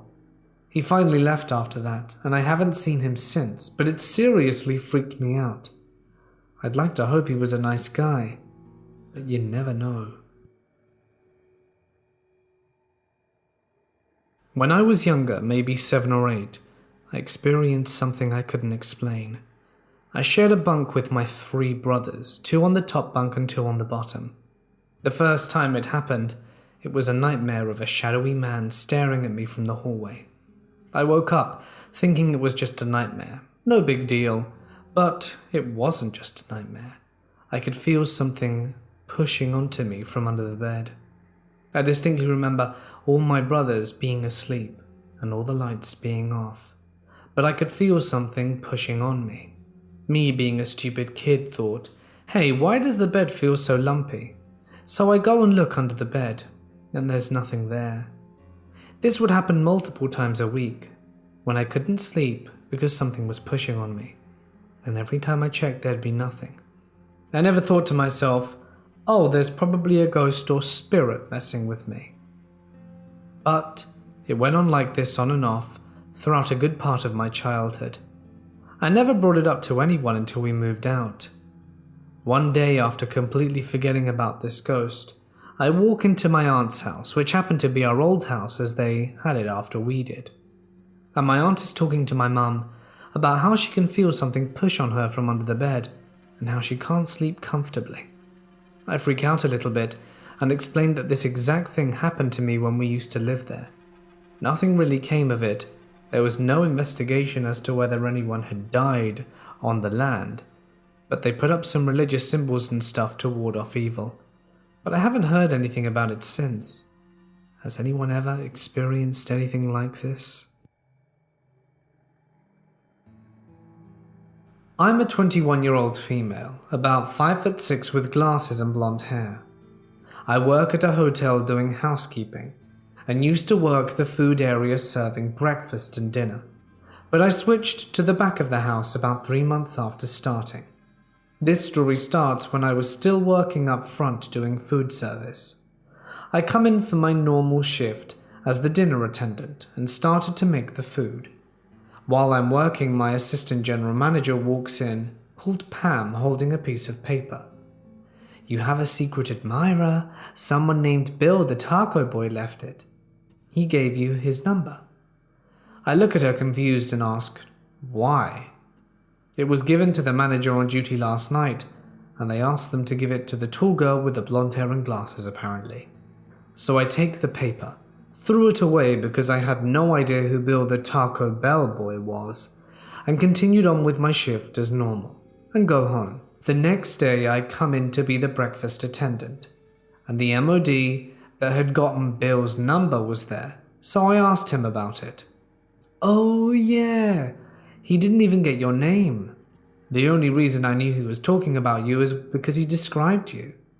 Then I asked her what he looked like, trying to figure out if I had spoken to him before. He was probably around 50, had glasses, was short, stocky, and smelled of alcohol. My first thought is, great, another creep.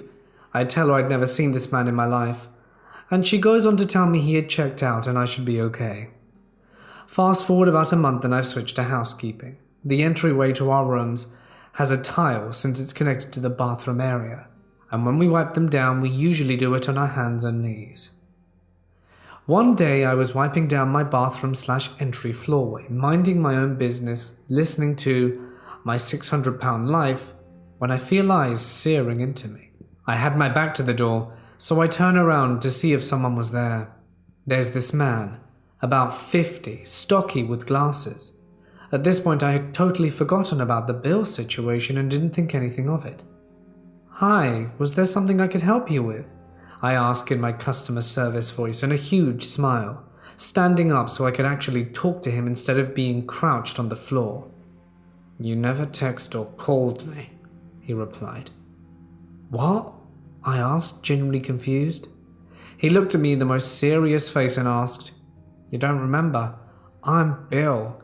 I left you my number hoping you could get hold of me." Everything comes back to me now, and I'm kind of shocked and don't know what to say. "I'm sorry, we aren't allowed to talk to our guests outside of work. It's company policy." "Then why didn't your manager say I couldn't give you my number?" I had absolutely no idea what to say back to this, so I made up some answer to try to get him away from me. "She's new and must not have realized. I'm sorry. Is there anything I could do for you, though?" I ask, now realizing he's literally standing in the doorway of the room. "No, just know I'll never forget about you and that little arse as you wipe down the floor." And with that, he walked away. Luckily, I haven't seen this man again, but now I have a Swiffer that I put my rag on to clean our tile. I have no idea what would have happened if I'd have actually texted this man, but thank God I threw his number away. And also that he didn't try anything when he absolutely could have. Last night, my 13-year-old son came running out of his room saying his door started shaking, and it sounded like someone was banging on his door. Our house is small, so I would have heard a door banging. He hadn't been watching scary stuff or talking about haunted stuff. He said that earlier in the day when he was cleaning his room, he heard a deep growl from under his bed. He did look under the bed to see if it was the cat, but there was no cat there. He refused to go back into his room and ended up sleeping in my room. This morning we smudged the whole house, closet and all. Last week, I smudged the house, but I didn't go into his room, since we moved into this house. My daughter, whose room is adjoining her brother's, has said that every time she takes her cat into her room, he freaks out, and she has to let him out the room. Her cat is the most chill stoner cat, so it's odd that he gets disturbed in that room. I've always just brushed it off, as she was annoying the cat, but now I'm starting to think otherwise. I work at a golf course. I work behind the food counter. There's only one girl that works behind the food counter at a time. There is me and 6 other girls that work there. That's it. The rest are all men. Most of the older men have made attempts to hit on me. And they're jokes, but they never say anything bad. Nothing outside of, "You're so pretty," or anything like that. One guy, however, has stuck out. I started working there this past May, and this one older guy, probably mid-60s, knows my aunt, so we kind of got along. A few months passed without an incident. He friended me on Facebook, and I didn't think twice about it. Then he made some weird comments to me. Okay, first off he started talking about his daughter's ass, then he said, "You have a small one compared to hers." Twice, and I was like, okay, and since then I haven't turned my back to him. I posted a picture on Facebook with one of my friends.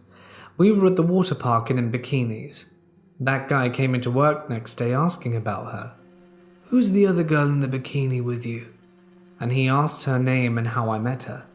I refused to give out any real information. Then, not long after, he started asking questions about relationships I've been in, like how long they lasted and how old I was. One night he even followed me to my car. It was pretty dark out, a little after 9 p.m, and I parked pretty far away. I carry a taser, so I had it in my hands as I was walking. There's a bar across the street, and we allow people to park in our parking lot when there's no parking left in the bar. I was around 5 to 10 feet away from my car when I heard someone say, "Hey," right behind me. I whirl around, taser in hand, and he started asking all these questions about my car. My car did have some issues a few months back, but they've all been fixed. I also told him that. He walked over to my driver's side and started looking where I used to have a dent. I got it in an accident and had a dent in the winter, and basically said my car is fine, I'm leaving, and jumped in my car and sped off. I got so fed up, I told some of the other workers and my supervisor. I found out customers have been complaining about him, and he sometimes harasses the women that visit here. Most of the other workers don't like him, especially the girls at the counter. He takes golf balls too. The season just somewhat ended, and I've heard a rumor that he won't be returning. Let's just hope, for everyone's sake, this rumor turns out to be true. I was a kid, about 11 or 12, growing up in the suburbs of Ohio. My best friend was sleeping over. I was on the bed and he was laying on the floor near the bed. I don't remember if I was reaching for something on the floor or my arm was just hanging over the side of the bed, but something grabbed my wrist, seeming to come from under the bed. I shake my arm and say, "Dude, let go, man." My wrist was being held for a good 5 seconds. Eventually I get it and look at my friend still asleep. It could have been him, but it doesn't seem possible because of the angle. And I felt like I was being held. Well, the thing is, I don't really know.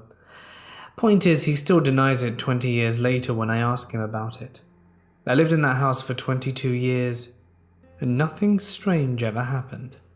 A different story that is a close second for me, if something I know was real, was that someone once shot a bolt of energy at me from their hand. We were on a bus, I saw the movement of his hand shoot it, and I felt it go through my entire body. It's not spooky or anything and felt completely positive, but I believe he was on a higher plane mentally and tapped into the energy of the universe or something. Anyway, it was a bit freaky in the moment. I'm a waitress at a pretty small village pub. It's pretty chill, and we usually don't get a lot of customers, so I'm the only server and bartender. The only real busy day is Sunday around noon, so my boss always stays to help me with the lunch rush. Last Sunday was pretty calm and manageable. I was taking care of the customer in the main room and garden, while my boss was taking care of 2 large parties in the separate dining hall, since it's a small village pub in a very rural area. I know almost all of our customers, so that one guy really stood out, because I'd never seen him before. He was probably in his late 40s, smelled terrible, and had extremely greasy hair. He was just standing at the bar drinking beer, and talking to a man who is a regular and comes in every day. The weird guy was constantly staring at me with wide eyes, biting his nails, which was already creepy as hell, and I overheard him saying stuff like, "Wow, she's such a doll. I wish I could wear a miniskirt to work."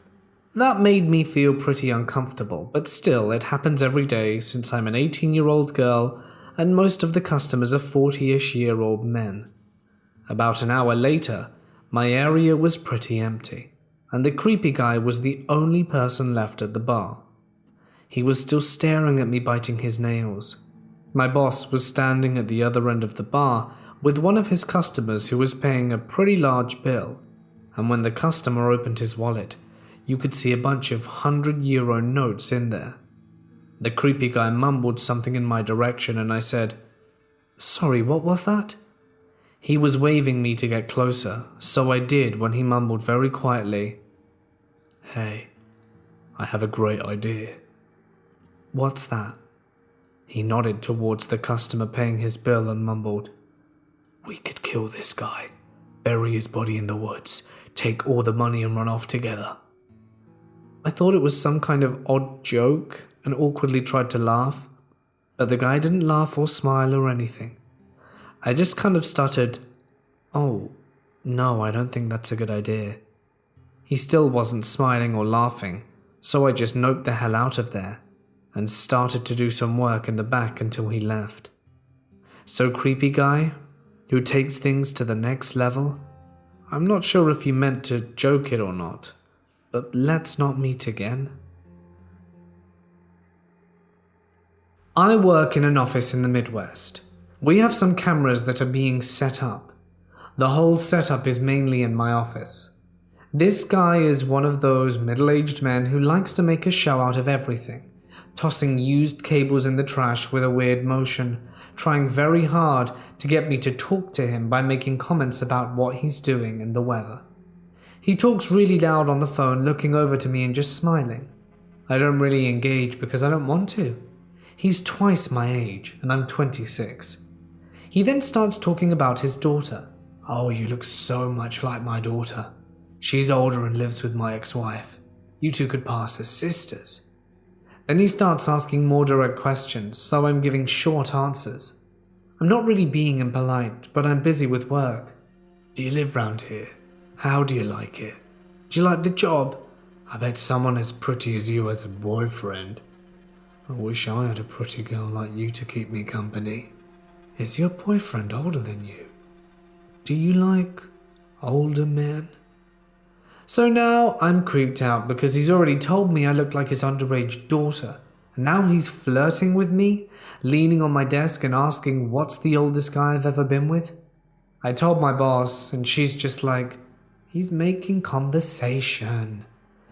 But it really wouldn't be a story if it just ended like that, and I wouldn't waste my time telling you all of this.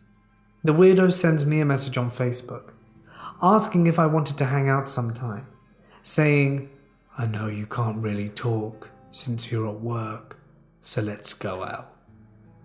I go by a shortened name than what's on my Facebook, but my business cards have my full name, which means he had to take my card to find me on social media.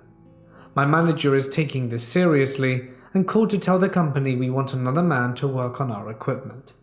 Thankfully, I don't work there anymore. This is the story of an experience that I had in 2010. I was all cozy and such in the bottom bunk and was currently the only one in the room with the door left open, and across was my mum's room. She was asleep like a brick. I was falling asleep and felt a disturbance in the room I'm in. I opened my eyes, not realizing I'm paralyzed, only to be greeted with a slow-moving, undead, burnt-looking hand reaching from under the bed and suddenly clawing at the bed inches from my face. My mind is racing. I force myself to move, struggling with all my might, trying to wake up. I see the hand slowly slide under the bed, crawling away like a spider.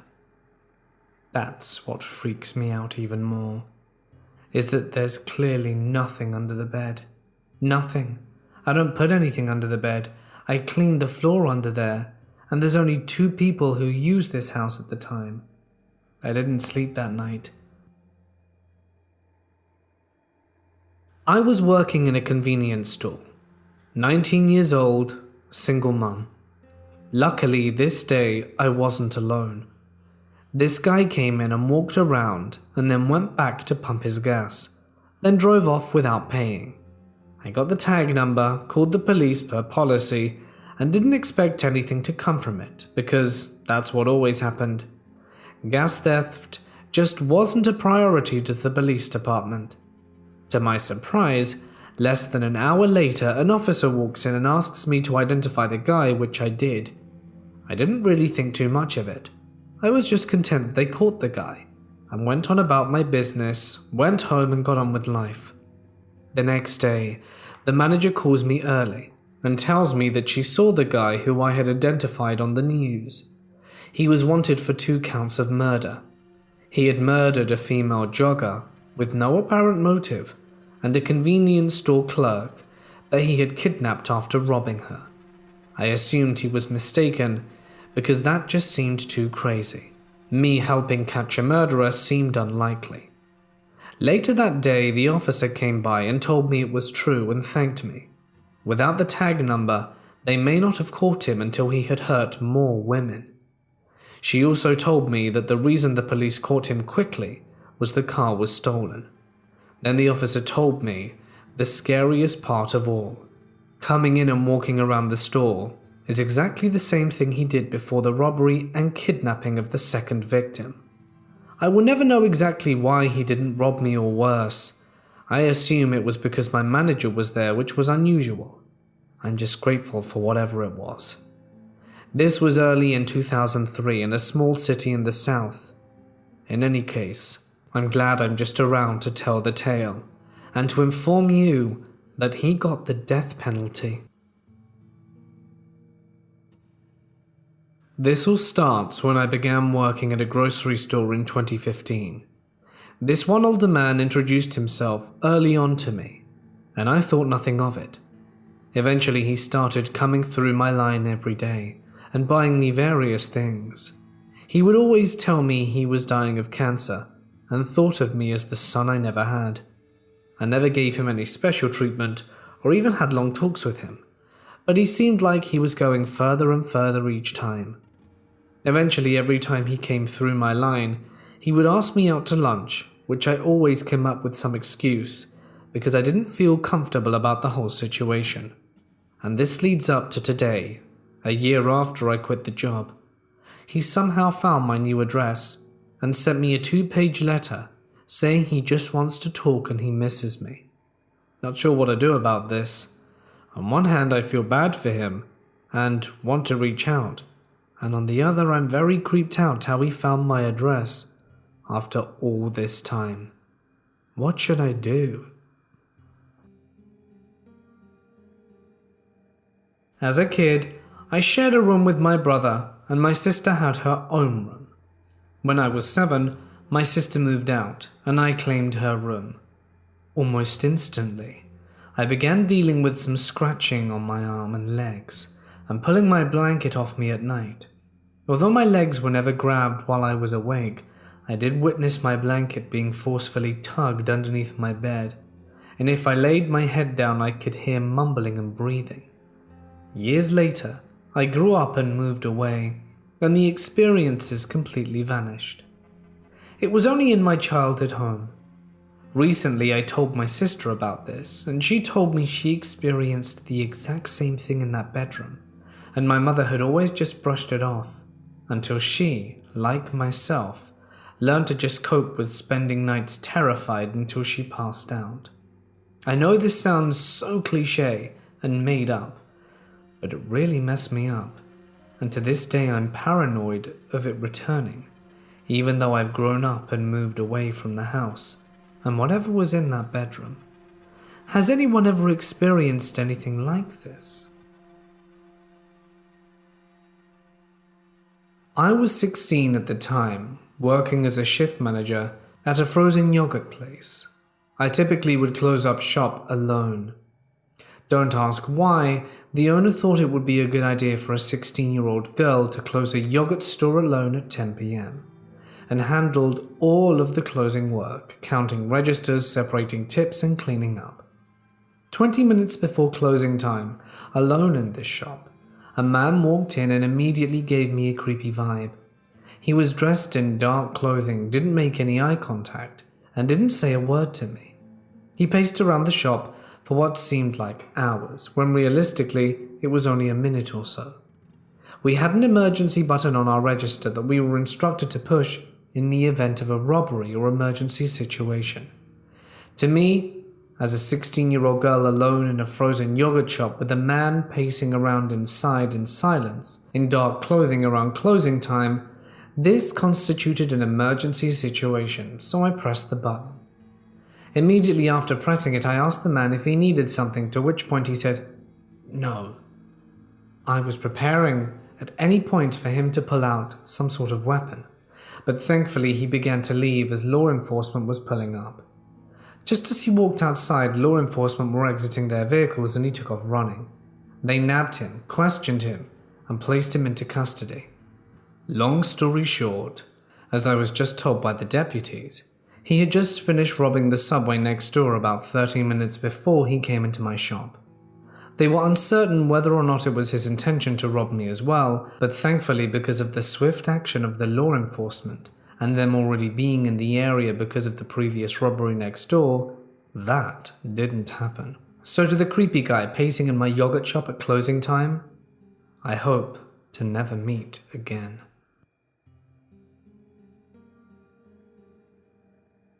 I had a woodshop teacher that went out of his way to be the cool guy.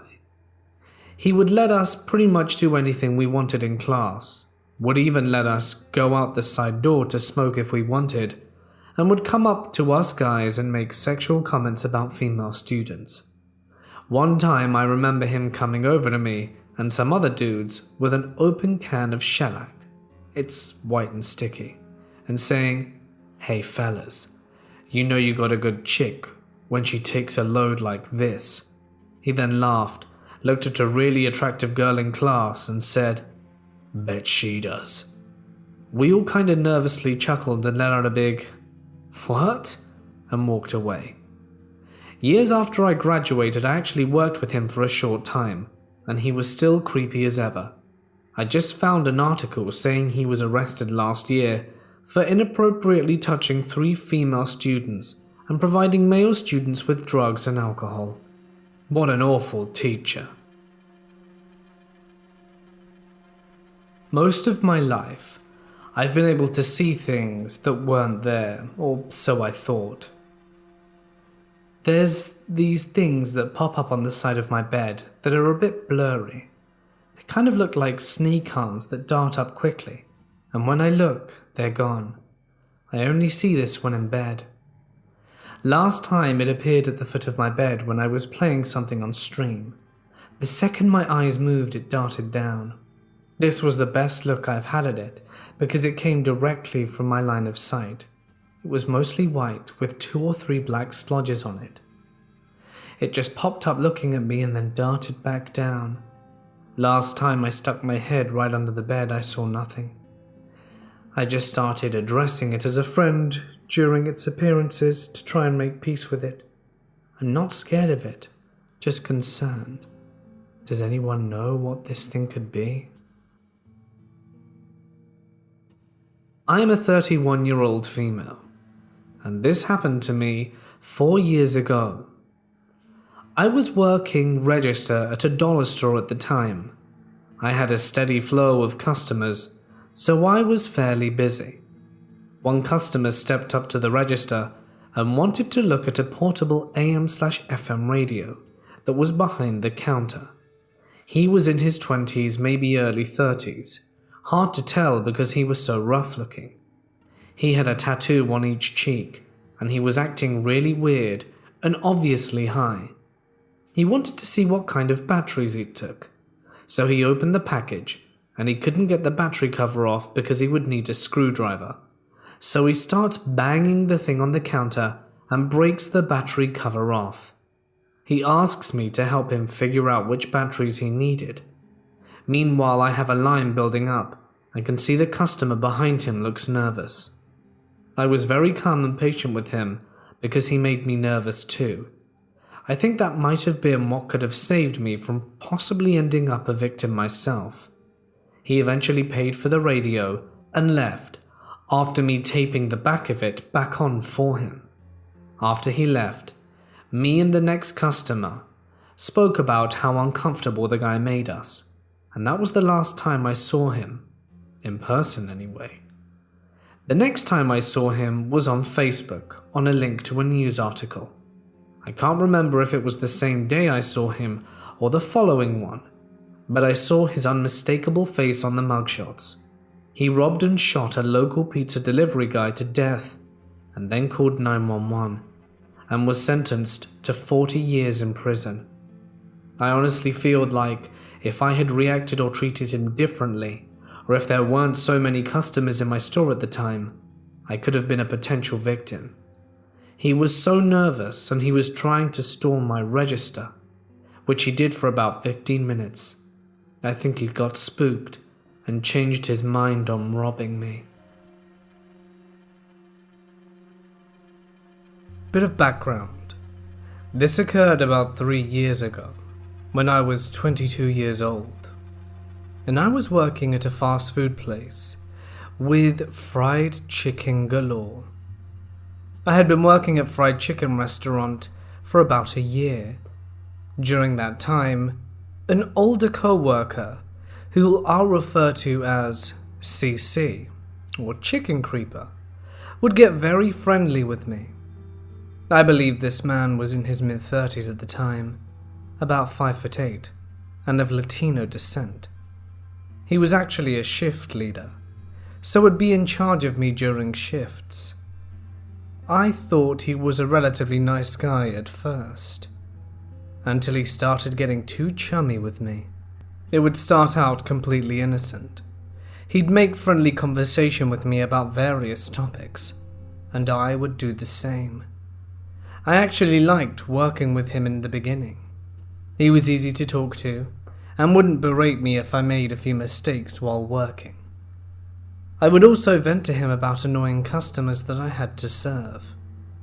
Well, after he had gotten comfortable with me, he would get touchy.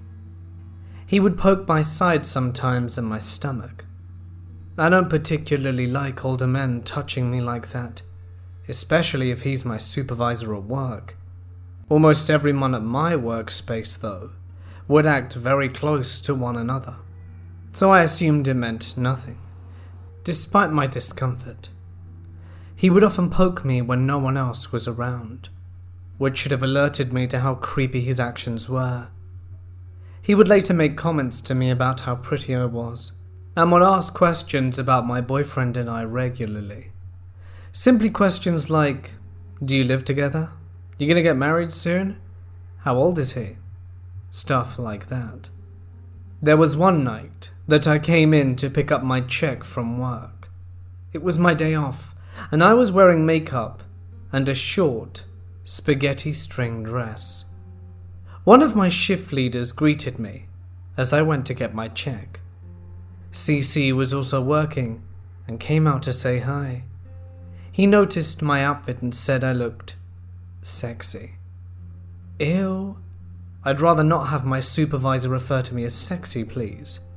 I just smiled and chuckled awkwardly, got my check, and left. There would be other times when I was working that he would get way too close to me and would stroke my face with his hand. I shivered and found an excuse to walk away. At this time I was wondering if I should say something to my manager. There were cameras at work everywhere, so maybe some of his creepy antics were caught on video. I decided against it though, and would confide in my friends about it instead. They also found Cece's actions creepy, and said that I should tell my boyfriend about it. I didn't really feel I had to though, because I didn't think that Cece had done much harm yet. I also really hate conflict, and thought that my boyfriend would try and convince me to tell my manager. A few weeks before I had decided to leave the fried chicken place, Cece did something I found very inappropriate. I was working that day and had just ended my shift. We were allowed to have drinks from the soda dispenser machine using the restaurant to-go cups, as long as we kept them in the walk-in freezer in the back.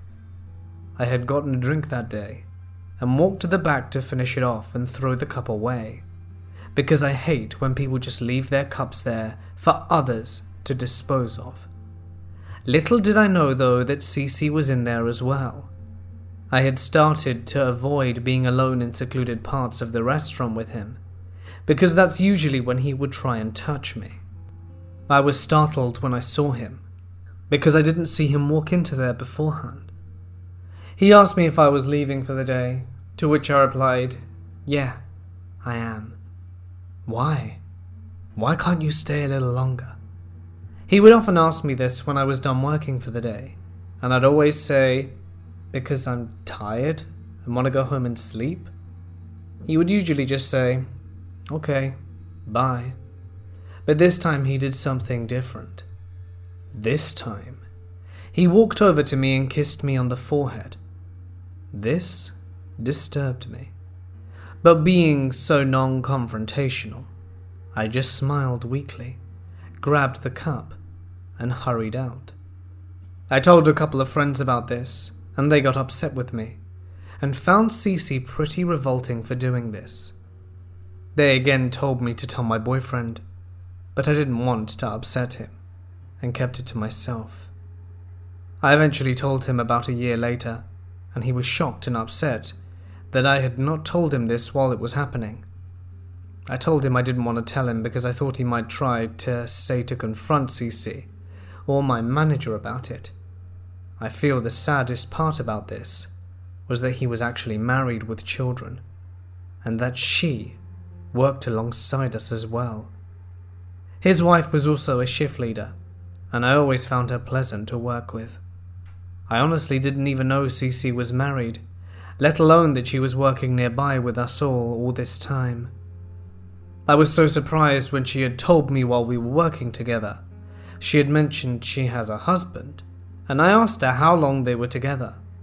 She said 15 years, and that they'd been working together in the same chicken place all this time. Astonished, I then asked her who her husband was, and she said it was Cece. "Really?" "Yeah, how did you not know that?" she said. I said people didn't really ask questions, because I don't like prying into personal lives unless they are okay with it. She then stated how they had 3 kids as well. I felt so guilty about it, wondering if I should tell her about her husband's flirtatious, wretched ways. I decided against it though, feeling it might strain their marriage, and fearing she might not believe me anyway. To my Kentucky Fried Creeper, I hope we never meet again. This has been happening over the course of the last few days. I've been a little shaken up by it. A bit of backstory. I just moved and left everyone behind in Florida, and I'm about 1,600 miles away, so I'm living alone with just my dog. I've been working at this place for 2 months now, and at my old store, I never had this problem. I work at a popular restaurant/fast food chain, and there's this guy who comes in every day. As per new company rules, we have to be overly nice to customers, and they want us to be on first name basis with our regulars. Whatever, I can do that. I'm actually really good with customer service. So we introduced ourselves the other day. He's a really nice guy, easily 37 to 42 years old, and I found out last night he's actually 47. I came in the other day to work, and I patted him on the arm as I walked by, and said hi, because I'm nice. Well, this past Thursday, he comes in and instead of sitting in his usual spot with his co-workers, as they all sit near our takeout window, which is where I was working, this guy gives me his business card, tells me to text him later, winks, and sits down, and proceeds to casually look over at me and watch me occasionally. I told a few of my managers, and everyone laughed at me. I was so uncomfortable until he left. I went home and started to think maybe I had overreacted to the situation, and tried brushing it off. I mean, the guy just assumed I was interested in him because I was being nice. Right? Fast forward, the creepy guy got worse. He came in, and I was on the cash register, so I had to interact. First thing he said to me was, "I'm sorry if I was too forward the other day." I said it was fine, and started ringing out the next person. He left. I went to our takeout side again, and lo and behold, he's sitting there. Great. I try avoiding him at all costs, but he's fully on staring. He waves at me and asked why I never texted him. I showed him my hand with a fake engagement ring on it. My mum's boyfriend and I agreed this would be the easiest way to stop this. This is why me being alone is important. They're both back in Florida and can't help me much. And he said, "Oh," and left me alone. Then he came up and asked for more ice cream, and someone else got it because we knew he just wanted me to get it, so he could talk to me again, as he had asked me directly. He then came back and asked for toothpicks to me again, and someone else fetched them. Then he left, and the co-workers were starting to understand why I was freaking out. Fast forward to later that day. I'm off at 4 and it's 3:15. He comes back for a bag of chips. Alone. He sat in the corner where I couldn't see him, and he moved to the takeout window again, then moved back to his hiding spot. Then he came up to the window while I was there. I said, "Hey." He didn't even answer. Just stared at me for a solid 30 seconds, then walked away. And then I saw him leave. I was relieved, but had to have someone walk me to my car and went to buy pepper spray. All the while, my general manager was making fun of the situation the whole time, and another manager that didn't witness this guy said, "I don't believe that. He's a nice guy," and my coworker Jen went off on him. The one most messed up part of this, my manager refuses to ban him from the store, after admitting that what he was doing was creepy. I spoke to my old manager back in Florida about it, and said after the first incident he'd have banned the guy. So, I'm still forced to interact with him. So Dave, despite the fact I'll probably see you tomorrow, let's not meet again.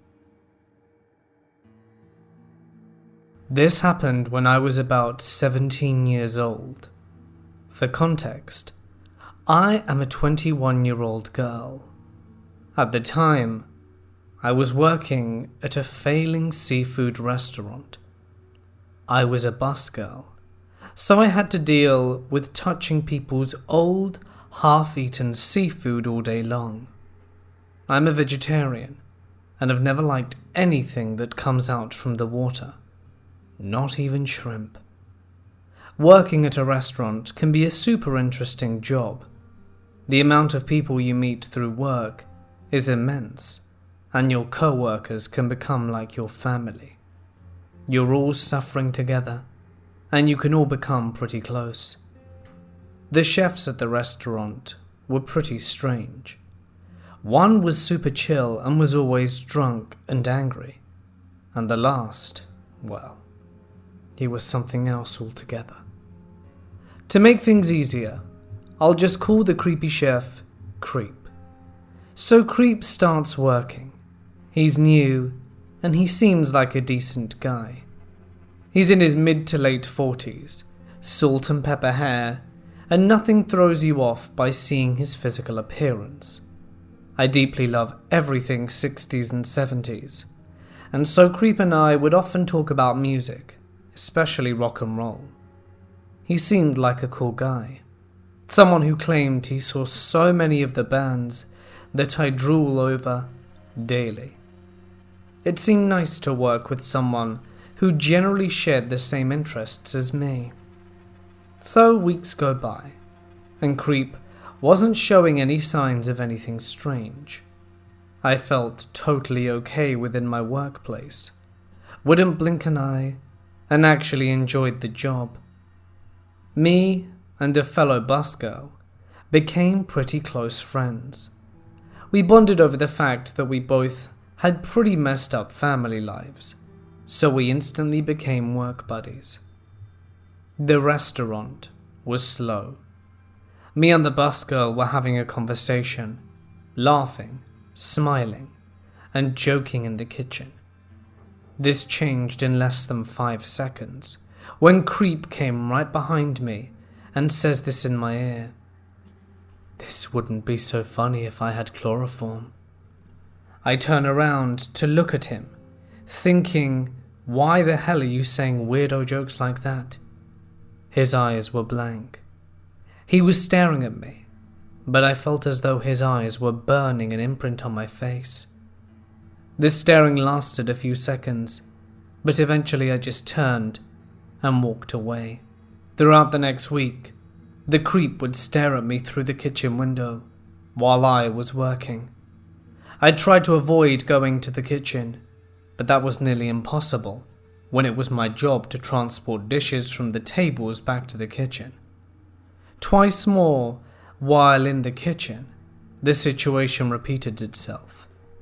I was talking to a fellow co-worker, and Creep would drop whatever he was doing and interrupt the conversation with, "Well, it wouldn't be so fun if I had chloroform on me."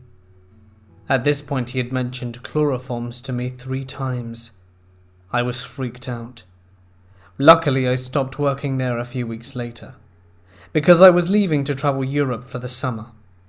When I returned, the restaurant was already shut down, so I didn't see Creep ever again after this. I wish I would have told my manager at least. I don't know what I was thinking. I clearly wasn't. No one should ever have to feel that threatened at their workplace. I'm a smallish 20-something-year-old female that works in a medium-sized, usually safe, town. With that being said, my office is in one of the bad parts of town. There was a recent stabbing just down the block and some nearby drug/human trafficking issues. I should also note that I work with sex offenders, so I'm not easily creeped out. Because of our office location and clientele, we usually keep our office door locked and have a buzzer that alerts us when someone comes in. On to the story.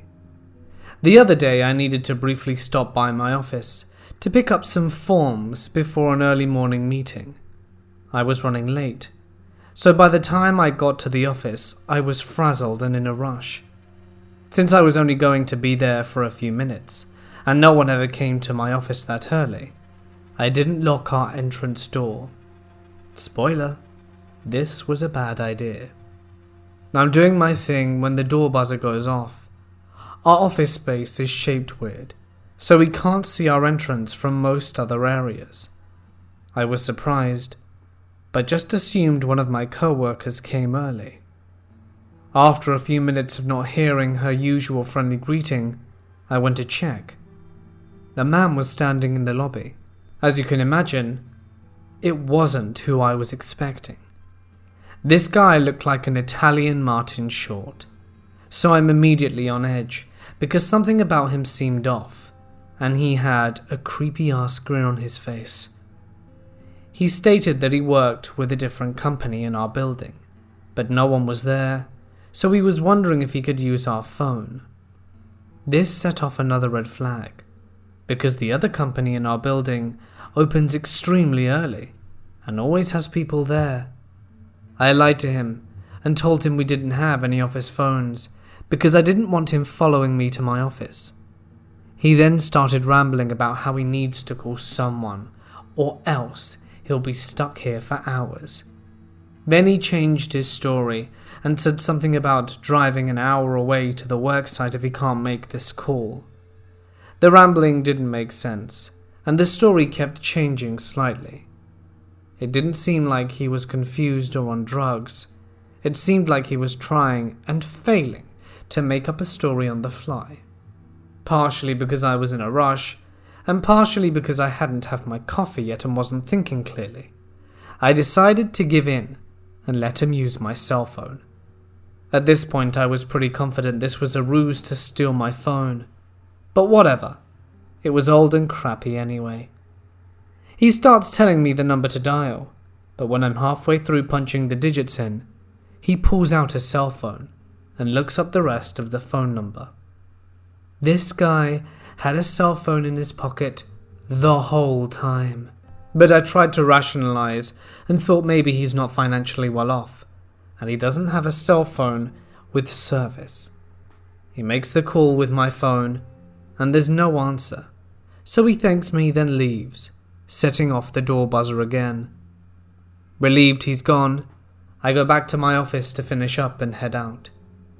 A few minutes later I head back through the lobby to leave, and the guy is back again. I didn't hear him come back into our lobby because this increasingly creepy creeper never shuts the door after leaving the first time. The buzzer only goes off when someone opens it, not when someone closes it. I'm positive he left it open intentionally so he could sneak back in without the buzzer going off. He asks to use my phone again, but I'm pissed at his sneaky bullcrap and tell him I'm leaving and he needs to leave too. We both leave without incident. However, before I drove past the parking lot, I checked my rear view to see where he was. He was talking to someone on his cell phone, watching me leave. I've come to the conclusion that I am a magnet for creepy encounters, crazies, and potentially dangerous situations. Probably because I can be incredibly naive. But regardless, let me share my most recent crazy encounter, which happened just before my much-needed vacation to Arizona. For starters, I would like to say that I'm a fairly attractive female. Blonde hair, blue eyes, about 5'2" and 125 pounds. So not super tiny, but definitely not very big either. I also can't seem to tell when people are genuinely being nice to me, or if they're flirting, as I am super oblivious, which may be the cause for what transpired. I won't disclose exactly where I work, but I will say that I work at a warehouse/club that you have to pay a membership to in order to do your shopping. Specifically, I work in the membership department, so I deal with new sign-ups, questions, issues with memberships, credit cards, angry members who demand they speak with a manager, or want to complain to you, even though you have no control over a policy. As part of the member service department, we are expected to always be super happy-go-lucky, friendly, and helpful. Granted, our entire company is dedicating to making our members happy, but the membership desk is supposed to be the Disneyland of our warehouse. What the member wants, we will bend over backwards to try and make it happen, which can lead to some entitled jerks when they can't get their way, and some incredible scary encounters. For reference on just how crazy it can be, I had one co-worker get screamed at by a man twice her size because he was removed from the membership, which led to several other managers getting involved. A man who was the epitome of a serial killer and terrified members and managers, who was pushed by an angry member, and another member followed me around the store because she was mad that I only refunded her half her money, like I was told to do by my manager. But that's a story for another day. But most of the time, members are pretty nice about the situations that arise. My department is pretty close-knit, and despite us getting fairly competitive with our benchmark numbers, we're always there for each other and have each other's back, which I think is pretty important later on down the road for this story. So one day as I'm working, I have a gentleman come up to me with an issue about his membership/credit card. The guy, who I'll refer to as Chris, was probably around 6'2" to 6'3", of an average build, with dark hair, dark eyes and a beard. He didn't seem to give off any creepy vibes, and was very polite as he tells me what the problem was. Apparently, he was trying to fill his bike up with gas. His membership/credit card wasn't being read properly, so he explains that he comes into town maybe once a week or so, and he's really only stopping at our store to fill up his tank.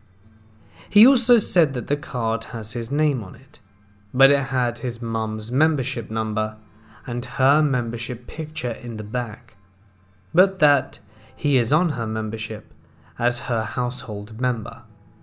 I asked to see his card and driver's license, which he hands over to me as I type in the membership number to pull it up on our system. I continue to have a pretty decent conversation with him, as well as joke, as I was always the person to get weird and interesting issues with cards. Chris laughs, and after a moment points besides me and tells me that he knows one of my other co-workers, Tim, as they used to work together at a fast food restaurant, and if he ever gives you trouble, let me know. I laugh it off and brush it off, thinking it's just the sort of inside joke between Tim and Chris, and continue to search through the membership. Turns out, Chris isn't anywhere on the membership, nor does it appear as though he was ever on the membership, or any other membership either. Pretty weird stuff.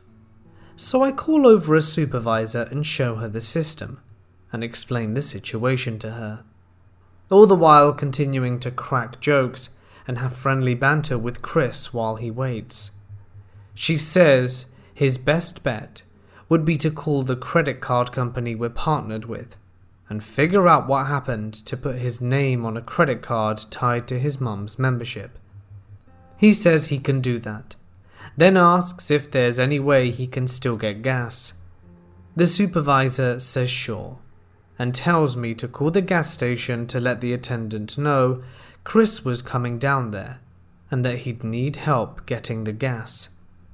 I tell the attendant when he answers the phone that Chris would be coming down with a motorcycle to get gas, briefly tell him what happened with his membership, then let the attendant know he's okay to get gas today.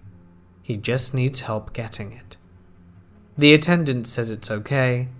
I hang up, and Chris thanks me after telling me that my name was very beautiful and unique.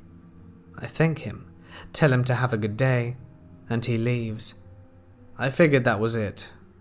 Right? Wrong. Fast forward a few days.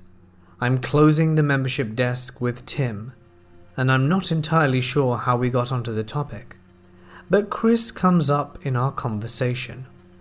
Tim asks me if I remember Chris, after a little description, and I say, "Oh, Chris, the guy with the really weird situation with the credit card and his mum's membership, right?" And then says something that made me uncomfortable. When he went outside for his break an hour or so after Chris had supposedly left, he ran into Chris hanging out by the front entrance. He says Chris flagged him down after sharing some brief pleasantries, and then Chris started acting a little twitchy and nervous, and says, "Hey, remember that girl who was helping me with my credit card? What was her name? She's cute. Is she single? I think she's got a thing for me, and I want to ask her out." Tim immediately tells him that, no, I'm not single, and that I'm just really nice, and that he probably misconstrued my friendly demeanor for something more. Tim then goes on to tell me that after he told Chris that I wasn't single, Chris became visibly upset, muttered something under his breath, and stormed off. Tim also told me, even if you were single, I still wouldn't have told him that you weren't. He's not that good of a guy. Dude's got some issues. Upon hearing this, my first reaction is to laugh nervously and brush off what Tim said as just a weird reaction. But on the inside, I'm freaking out. I've read too many stories and have watched too many crime shows to not think the worst, and I've had my fair share of insane encounters over the years to always be on edge. But I assume myself that nothing will come out of this situation, and I was just working myself up over nothing. Cut to Saturday, One of the busiest days for retail shopping. Membership and refunds are fairly busy, with anywhere between 5 to 15-minute intervals without members to give us downtime to clean, file paperwork and such. I'm having a pretty good day, just chatting with my co-workers and trying to be on top of everything, since it was at a slow period. We were running breaks, and our supervisor was doing some office work, so it was just me, Addie, Rick, who was filling up the kiosks, and Emmy, who was working on the returns that were trickling in. I was having a conversation with Andy and organizing the returns when I hear someone yelling at me from behind. Hey, I'm talking to you." I vaguely recognize the voice, but only when I turn around to see who's shouting at me do I know who it is, and my heart drops to my stomach. Standing in front of me is Chris, who looks hella pissed off and disheveled, glaring at me with a menacing look, hoping maybe he just needs some help and it's nothing serious. I plaster my friendly customer service smile and I walk over to the computer closet to where he was standing. "Hi Chris, what can I do for you? Have another weird situation you need me to look at?" I force out a laugh, but he doesn't even crack a smile. Instead, he points a finger at me, and when he speaks, his voice is this super low murmur that only added to the creepiness/menacing factor. "You lied to me." By now, Addie seems to sense my discomfort and stands to the computer next to me, pretending to be working on something while listening in on the conversation. I tell Chris, "I'm sorry? What do you mean? Did the bank not figure out the issue?" He shakes his head and says that isn't the problem. I ask him what the problem is, and he says, You're the problem. You led me on." I'm sure my confusion is visible, and Addie and I exchange a glance. She subtly gestures if she should get a manager, and I subtly tell her no, before I turn my attention back to him. I ask what he means by that, and he states that I led him on when I knew he was flirting with me, because I was flirting back despite having a boyfriend, and that was a really horrible move. I say, "I'm very sorry if it seemed that way, but I wasn't flirting with you. I was just being polite. I didn't realize you were flirting with me. I'm sorry."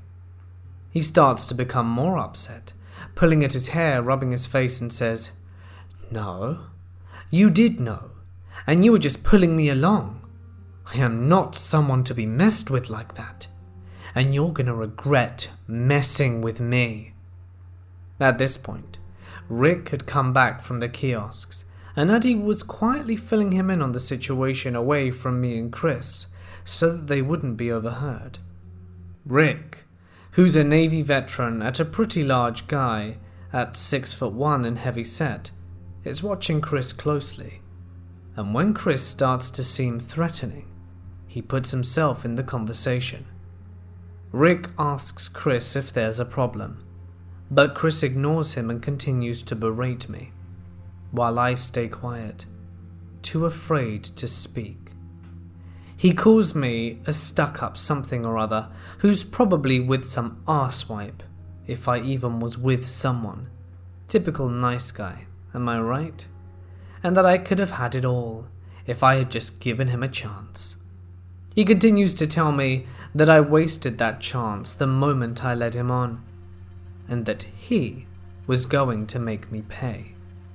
Chris then reaches over the counter and tries to grab my arm or slap me or something, but Rick pushes me to the side away from Chris, and Addie is on the radio calling for a supervisor or manager to come to the membership desk now. I remember seeing a front-end supervisor, Shadow, running from the cashier line to where the membership desk was, and I remember panicking, thinking that Chris might have a gun, and what if he tried to hurt someone with it?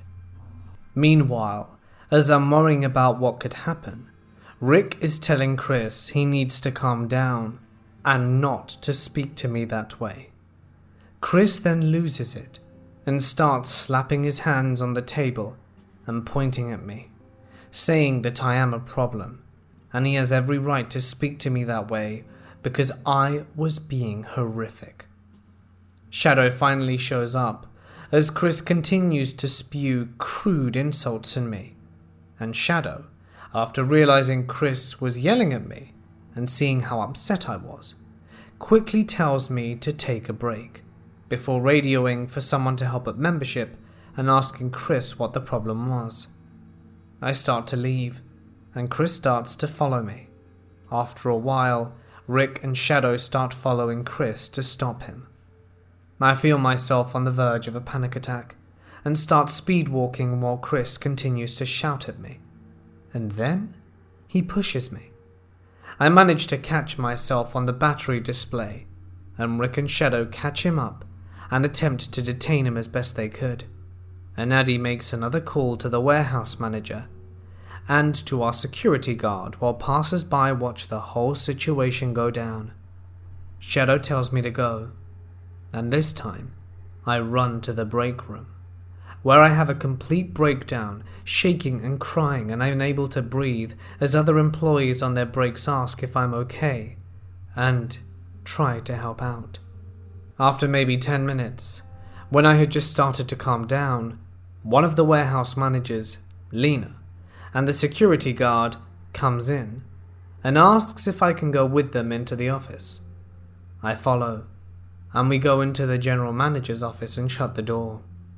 They tell me to sit down, and after they ask me if I'm okay and ask what happened, to which I told them the entirety of the story, they told me that Chris got away. I am too shocked to ask anything other than, "How?" And they explained that not long after I left, and right before they arrived at the membership desk, Chris had managed to get out of the hold he was in, and ran to the closed door beside the exit, which he pushed open to avoid the crowd, set off the alarm that Lena had to shut off, and then booked it to the parking lot. They spent the next 5 or so minutes trying to locate him, but he was gone, and there were no cameras outside the warehouse to try and capture his license plate or anything else. And because of his strange membership situation, and because we only had his first name and a description of what he looked like, there was no way we could pull him up in the system to notify authorities. The only thing we did have was a grainy video of him getting hostile at the desk, following and pushing me, then assaulting Rick by elbowing them in the face and pushing Shadow back, which wouldn't be difficult since Chris was about a head taller and larger than the supervisor, to get away. I was livid that he escaped, but also terrified, and the feeling of fear only escalated when Lena said, "We want you to know that he threatened he'd be back." They offered to have a fellow co-worker walk with me to the car at the end of my shift, which I was more than thankful for, and that they would have locked security be more vigilant in making sure no one strange came by our store when we were closed, until the situation was either closed or died down. There was nothing more I could do, and the most my work could do was to keep on the lookout for Chris and alert others if he came into the store again. I felt powerless. I still feel powerless. Always being on the edge and on the lookout for Chris is driving me crazy. I'm so paranoid I'll somehow run into him. The walk to and from my car, before and after every shift, is terrifying, because I don't know if Chris is watching me. And if I think a vehicle has been following me for too long, I make random turns until I lose them. I'm scared Chris is going to come back to the store to find me when I'm alone, and do something awful. The only peace I found was when I left the state for a week for a trip, but even then I was still a little paranoid. I keep my pocket knife close by at any point, and I'm planning on getting my concealed weapons permit just to feel safer. Does that make me crazy? It's been a little over 2 weeks since this whole situation went down, and I'm just praying that nothing sinister will come out of it. I spoke to my coworker Tim, who knew Chris beforehand, and he offered to talk to his old bosses to get Chris's information, so that we could give the police something to go on. From my understanding, the old manager didn't really want to give out Chris's information, but after Tim told him what was going on, and that the police are more than likely to get involved to keep him from hurting me or anyone else, he eventually gave him Chris's last name, a phone number, and an address, which we immediately gave to the police, and I filed a report. The only problem now is that they lead to dead ends. I grew up on the outskirts of a large city in the UK. My parents' relationship was never as stable as I would have liked, but I got used to it pretty quickly. I was an only child. My parents had tried for many years to conceive a sibling, but alas, were unsuccessful. I don't know the ins and outs of it, truth be told, but I do believe this played a part in the deterioration of their marriage and eventual separation. When I was about 8, we had a lodger, someone who stayed in our home. We lived on the top floor of the house, and there were 3 rooms on the middle floor, each occupied by different people. They'd use the communal kitchen downstairs and living facilities, albeit not that often. But for the most part, I'd hardly ever see them. Being a young girl, I wasn't really interested in getting to know them anyway. I was more busy playing with my Barbies and going out with my friends and having sleepovers and stuff like that. Anyway, it was around this time that my father started travelling a lot more for work. He worked for a big company and was often required to travel overseas for several days at a time in order to secure financial contracts with other businesses, I guess. This meant my mother was at liberty to see the other men that she was flirting with, and on several occasions, I'm sure, slept with. It was on one of these days that my mother was getting her makeup ready. She was preparing herself and had a beautiful dress laid out on the bed. It must have been no later than 7 o'clock. Being fairly young, my bedtime was around 8:30. So I assumed my mother thought that she was going to put me to bed that night, and then go off into the night and party it out with whoever she was going to see. I knew what my mother was up to. I wasn't a fool, but I was scared of telling my dad, because even though they weren't that happy, I loved my little family unit, and I really didn't want to see it disappear like my aunts had. Anyway, I got ready for bed that night. My mother started reading me a story, but I wasn't tired. I was getting really pissed off. I felt like my mother didn't want to even spend time with me or try and put me to sleep. As she read the book, a note, she picked one of the shortest ones to read. She kept glancing at her watch in desperation, as if time were of the very essence and she were eager to leave as soon as possible. I picked up on this fairly quickly, and a few pages in I just turned to her and said, "It's okay, Mum. I think I want to finish it myself tonight." She looked down at me with an unbelievable smile and said, "Oh, sweetie, that's so lovely, thank you," or something like that, kissed me goodnight and told me that she'd see me in the morning.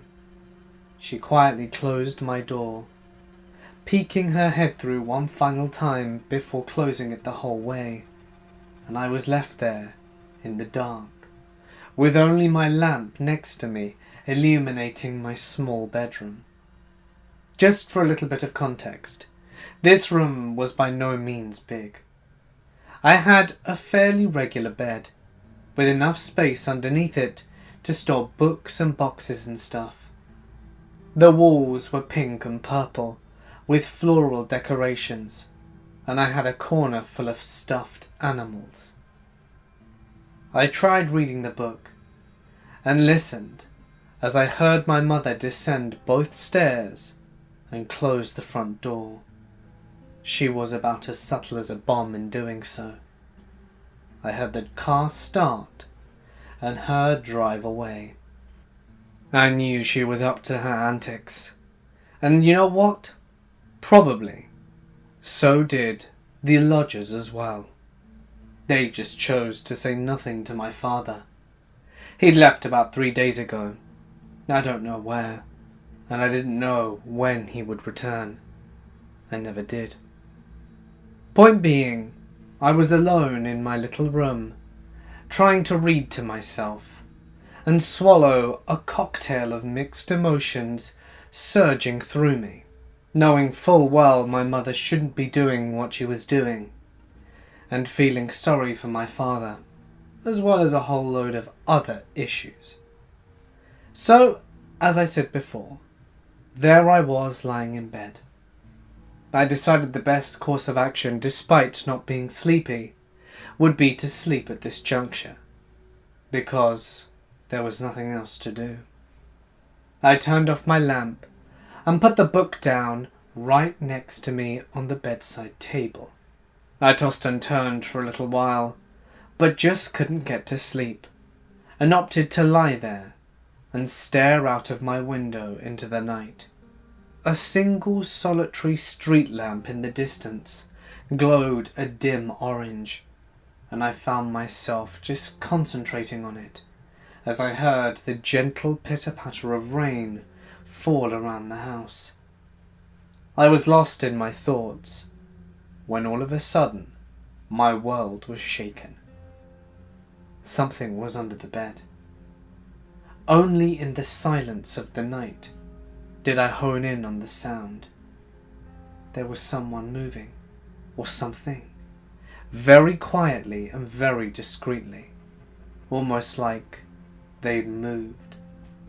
You see, my room had wooden floorboards, and they would creak and squeak with only the slightest provocation necessary, and there was definitely something causing a sound. At first I thought it was a monster. Remember, I'm a kid. So I pulled my covers higher and didn't say a word. I was waiting for perhaps another 5 minutes when another sound, this time more pronounced, presented itself. It was a loud, long creak. Someone was definitely moving.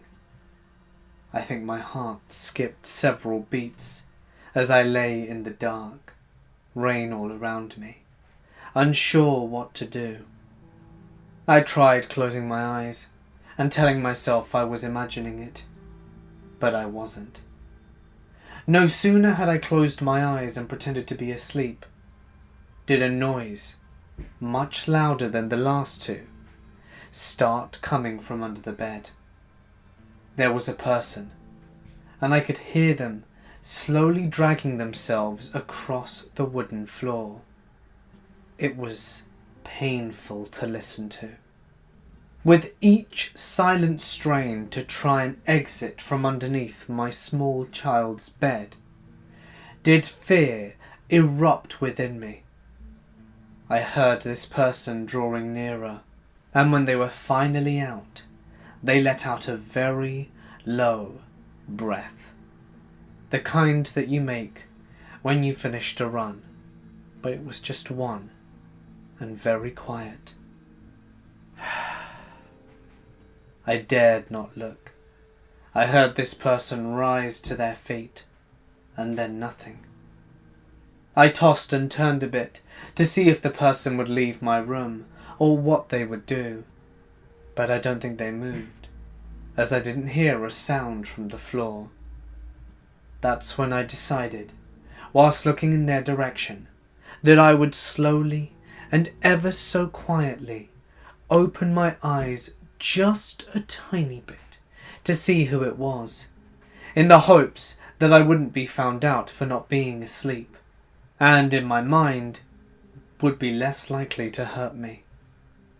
So I tried. I slowly opened my eyelids, just enough to be able to see them.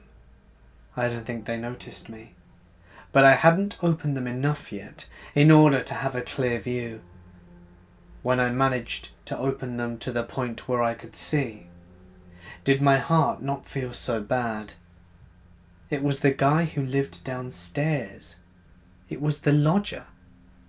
I didn't even know what his name was, but he was just standing over the bed extremely creepily, staring at me. The fear that I had before had slowly died down and was now replaced with confusion. Had he come into the wrong room? What was I to do?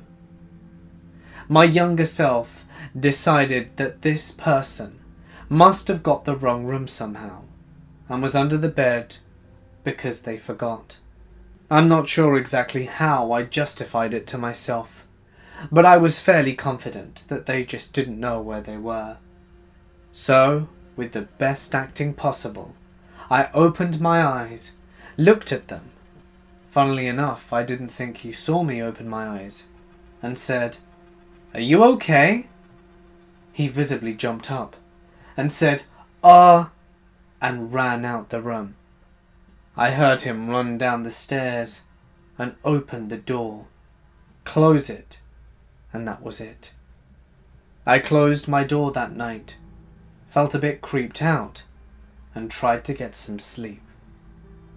It was about 5 a.m. a few hours later. I had been asleep for a while, and I needed to pee. So I opened my eyes groggily and looked at my room.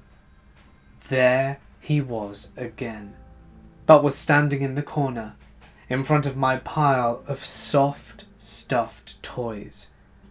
He was just staring at me, this crazed, maniacal look, and all the thoughts I had earlier of that he had just gotten the wrong room had gone out the window. He was acting very strange and made me feel quite uncomfortable. I told him, "What are you doing? Get out!" and he immediately left the room without another word. As I went to pee, I got up to see if my mum had made it home yet. She hadn't. I wanted to tell her, and I was starting to get worried. Was this guy gonna hurt me because none of my parents were home? I was definitely not feeling good. So a few weeks pass, and my parents are still together, and the lodger is still living downstairs. I think it might be worth noting that he lived directly underneath my bedroom. But anyway, I hadn't told anyone anything yet. My father had come back for about 3 days and had gone again. This was about a week into him being gone, and I, again, was in a strange position where my mother was trying to read rushed before she left for her night out. I hadn't seen much of the lodger for the past 2 weeks, and tried to put the incidents at the back of my mind. I wanted to tell someone, but part of me thought they wouldn't believe me, or would be upset, or that I would cause some discord and it would harm the family, which I desperately did not want to do. Finally, I went to sleep that night. Mother left, and I was alone. It was your standard night of me listening to the rain, trying to fall asleep. This time, I hear it again. The guy is underneath my bed. I know it's him, and I was starting to freak out. Sometimes I go to my parents' bedroom when I had a bad dream, but there were no parents there now, and I think he knew that. I think my mother was so unsubtle, and she didn't care that she'd be leaving her young daughter with 3 potential creepers in the house, that not even she knew that well. She trusted them with my life. That really stuck with me for the rest of mine. Anyway, back to me being on the bed and hearing this creep underneath. I start getting scared. I opt to try and stay awake and to make noise so that he didn't come out, no matter what. So I start tossing and turning a bit more and turn on my light and start reading.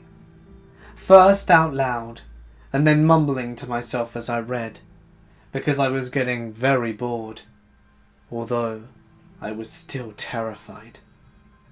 I didn't know what to do. I thought that if I left the comfort of the bed, if I get up, he might try and grab my leg. I was so scared. While sitting there, I still heard him underneath. I wasn't sure if he even knew he was making that much noise, or if he thought I were deaf, but I knew he was there. In a moment of panic, I sat up from bed, positioned my legs on the wooden part, and sprang to the door. The moment I hit the floor, did he bolt up from under the bed, pushing the bed, and tried to grab me. I ran down the stairs, and then the next flight of stairs with him hot on my tail, and dived behind the sofa. He was stalking me. He was stalking through the house, looking for me. I could hear him. I could hear the creep skulking around. I didn't know what he wanted to do to me, but I knew that it wasn't good. He started calling my name in the creepiest tone and voice you can imagine. It sent chills down my spine. Any doubts or reservations I had before about telling my parents were out the window. They were going to hear about this, and I was going to scream at my mum for leaving me alone with this creep. Then, a miracle happened. I don't often believe that miracles are true, but on this day, just as he was calling my name, did I hear a car pull into the road. It was a cab. My dad stepped out, got up to the door and opened it. He was running up the stairs. I'm quite confident that by the time he entered, did he hear the door slam upstairs. He saw me, petrified behind the sofa. He ran up to me and asked me what was wrong. I was quiet. I couldn't say anything, and just pointed to the stairs. He gave me a quizzical look, put down his bags, and told me to sit on his knee to explain everything. It took about 20 minutes, but I finally was able to relate what had happened. The first night, and then the second night. Screw it all. I told him all about what Mother had been doing. I was feeling so betrayed the fact that she'd left me, and thus allowed this guy to creep me out. My dad didn't explode or react the way I expected. He told me none of it was my fault, and he was so sorry that had ever happened in the first place. He gave me a big hug, a kiss on my forehead, and told me it would never happen again. He got his phone out of his pocket, called a number, and within 10 minutes the police were here. I had to explain to the nice police lady what happened, and they went upstairs, fetched the guy, and arrested him. I never saw him again. He was evicted, and I'm not sure, but he may have gone to prison, although I was very young and my dad never did tell me the ins and outs of it, only that he'll be away for a very long time, as he used to say. For anyone interested, my parents' marriage dissolved on that same day. She came home around 6 a.m, and my dad pretty much kicked her out there and then. I was feeling pretty crushed and very uneasy, but I ended up living with my dad. His job were very understanding of the situation, and he got a more fixed position in the city and didn't have to travel anywhere near as much. I think it was only once a year. I ended up living with my dad the entirety of my teenage years until I moved out to go to university. Me and my mum still don't get on very well, and I still blame her for the events that transpired over those 2 weeks. Creepy lodger, if you're still out there, I hope we never meet again. And I hope you never had the opportunity to ever get that close to another young girl again. This is something that's been bothering me almost my entire life. I think I was 3 when it happened. To this day, I don't know if it actually happened or not. If it was my imagination or not. I guess needing answers or confirmation that this happened. I don't remember a lot from that time, so I'm leaning on it's real. I think I was 3. We just moved to Ontario from Alberta, renting a duplex in Kingston. It was my grandparents, my uncle, and me. They adopted me at 6 months. Anyway, we all had our own bedrooms. Mine was at the end of the hallway. It was either late spring or summer, and the sun was almost all the way down. Being so young, I was in bed almost asleep. The pinkish-orange light from the setting sun was lighting my room up just enough for me to be able to see everything. Anywho, like I said, almost asleep, and all of a sudden something punches me in the arm.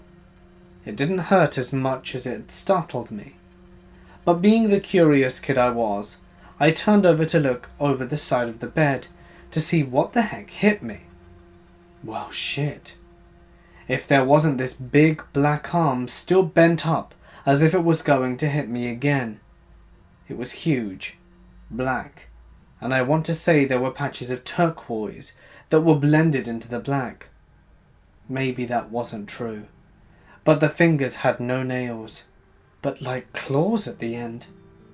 I can still picture the exact scene, but the small details of the arm were kind of blotchy. Now to add in what I think this arm meant for me. My life sucks. Not the usual stuck in a rut kind of way, and until my late teens I was really sensitive to the evil side of the paranormal. I think it cursed me. I really do. Everything that was ever good for me ends up very badly without a warning. Maybe some of it is because I now expect the worst to come, and eventually it does. So maybe I sabotage myself. Who knows? Example. My parents, or grandparents, died when I was young. Papa of terminal lung cancer, and Mum when I was 19 from complications from too many strokes and seizures. Every job, good relationship, every good thing in my life has gone to shit. I was pretty much forced to give up my oldest daughter for adoption. I won't get into why. It involves a few things that did happen with her father going insane that got child services involved in the first place. But at the end of it, he hadn't been seen or heard from in months. Now I've got a 6.5-month-old daughter. Her father, I do believe, is my literal soulmate. He reads my thoughts, knows how I'm feeling almost before I know, and can find me no matter where I am without any sort of GPS tracker, and a ton of other unexplainable things in regards to me. We've been together a few times, never lasting more than a year until this time. We had a daughter in November, and everything was amazing. Then all of a sudden he snaps, for no reason known to me, begins yelling at me and our baby, and about getting the services called. They show up, nothing.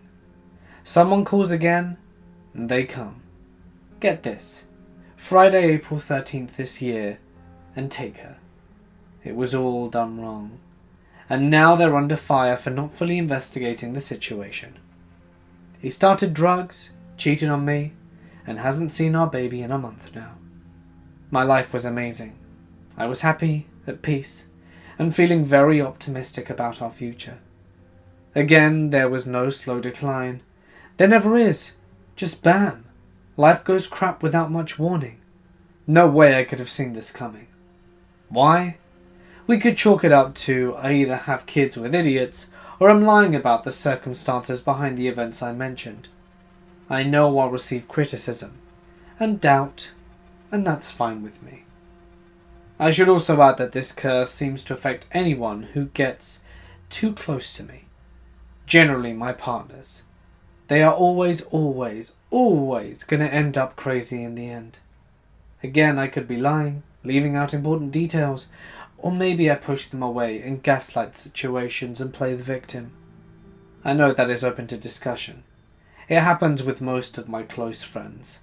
I actually feel as if someone invisible, like the black plague of destruction and despair, follows me in my wake.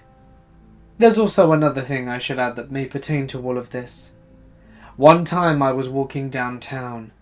This woman, who was a known psychic and medium, and everyone knew her as Mama, stopped me as I walked by her.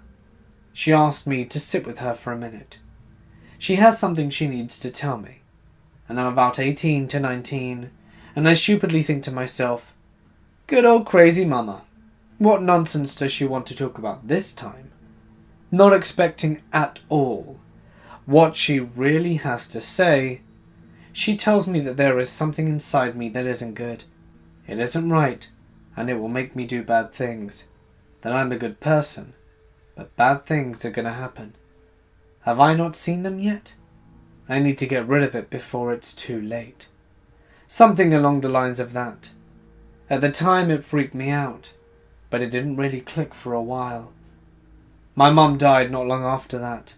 I had a miscarriage at 12 weeks, and didn't even know I was pregnant until I was at the hospital for unexplained bleeding. I broke my foot, and lost my job because it required me to stand for hours at a time. All of these things happened within about 2 months, not long after I had that warning from Mama. Since then, I do really good. I think I've got myself all figured out. Then something happens and it all comes crashing down with every tiny warning. I do think I sabotage some of it when I get too comfortable, knowing that it's going to happen anyway. My gut tells me it definitely has something to do with the punch from the demonic arm. This is a story that I have not told to many people in my life, but it's something that I will never forget. When I was around 13 years old, I lived in a house over about 100 years old at the time, and we always knew that there was some type of spiritual activity in the house. My little brother claimed to hear a child crying in the basement, and my sister said there was an old lady in a rocking chair next to her bed that she saw late at night. The old lady wasn't hostile or anything, probably just the spirit of the old lady that passed away in the house a few years back, before we moved in according to what we researched on the house.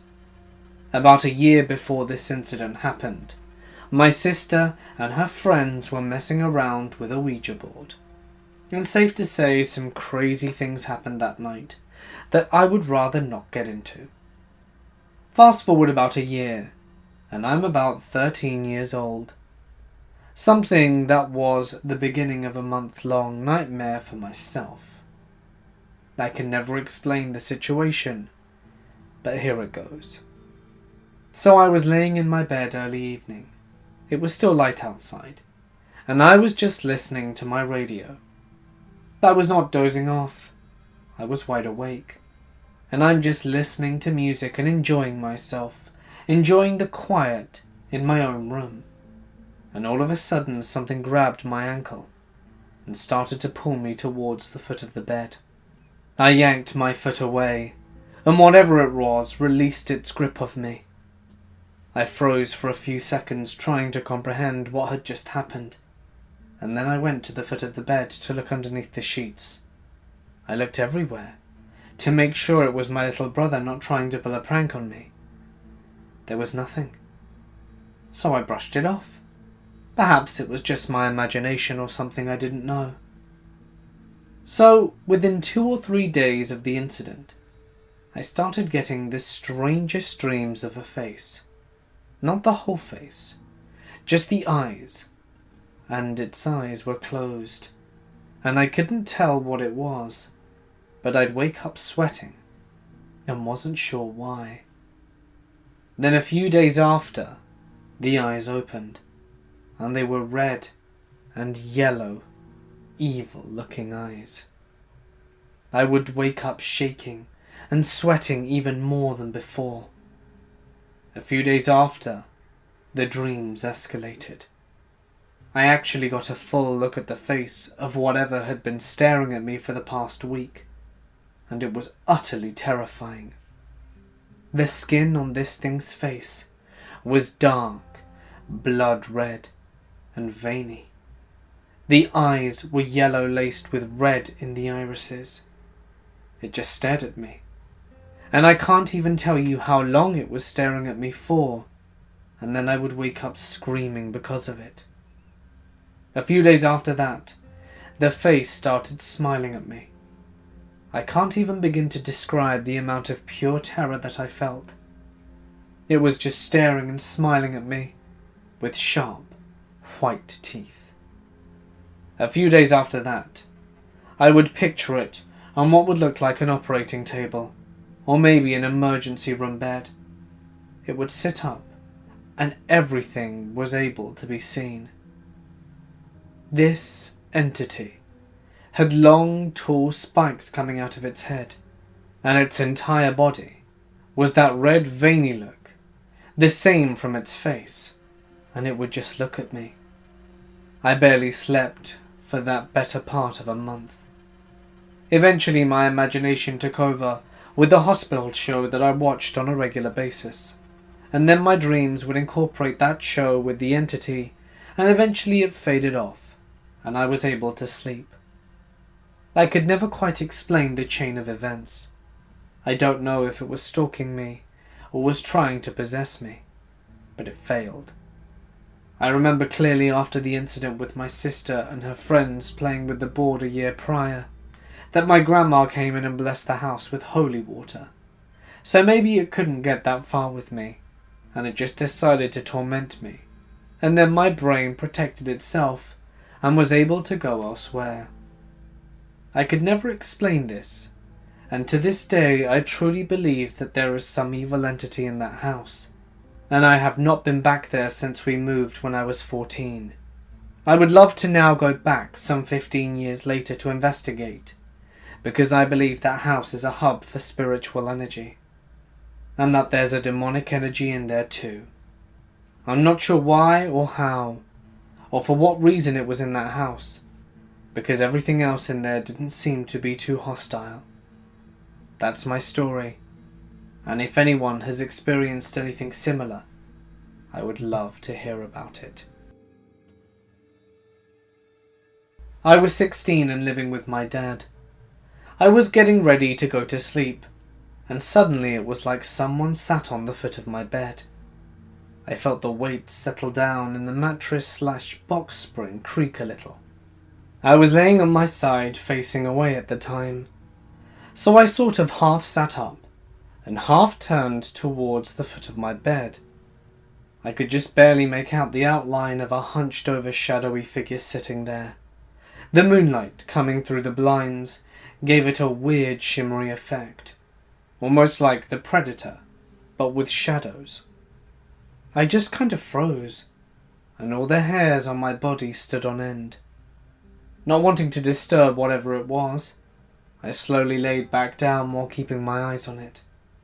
It was facing away from me, and it did not seem to be aware of me, or maybe it just didn't care. After a little while of staring at it, I slowly pulled my covers up over my face, and started to silently cry a little bit, because it was just too much. I was more terrified than I have ever been in my life, and my adrenaline was racing. I don't know how long it was, but eventually I felt the weight ease off the bed. I sat there listening for any signs of what was happening, too afraid to peek out of the covers. I'd seen horror movies, and that sounded like a really bad idea at the time. But moments later, a bunch of hangers in my closet jangled, and I ripped off the covers to look, but whatever it was gone. There's more. This house I lived in at the time, sat on what we later heard from neighbours, used to be the site of a huge plantation back in the day. The evidence was this very old graveyard that sat at the edge of the woods in my backyard, clearly visible from my bedroom window. It doesn't have anything to do with the story directly, but it is an interesting little tidbit. I was around the same age, possibly 16, maybe 17. It was late, and I was in my bedroom dicking around on the computer. All night I had this weird feeling that someone was watching me, but numerous looks out the window and into the hall had revealed nothing. After a while I turned my computer off and climbed into bed. The weird feeling of being watched was subsiding, much to my relief. I hadn't been lying there long, maybe 5 to 10 minutes, when all of a sudden, as clear as day, I heard my own name whispered into my ear by a voice that spoke in a harsh whisper, like when you're trying to get someone's attention, but not heard by other people. Cosmos! It scared the crap out of me. That weird feeling of being watched was suddenly back. Only this time it was instantly cranked up to 11, as the adrenaline rushed through my system. As soon as I heard the whisper, I sat bolt upright, and then, well, I kind of spazzed out, and it was not dignified. My fight or flight kicked in, and unlike the last time, my body was going with full flight.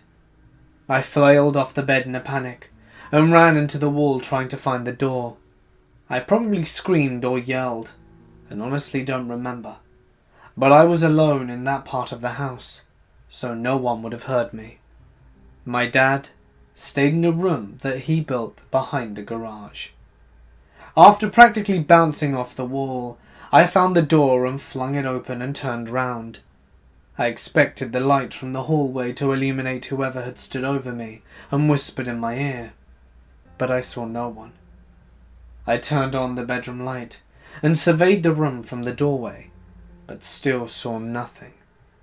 I paced through the rest of the house until the adrenaline rush started to subside, and I succeeded in calming down a little bit.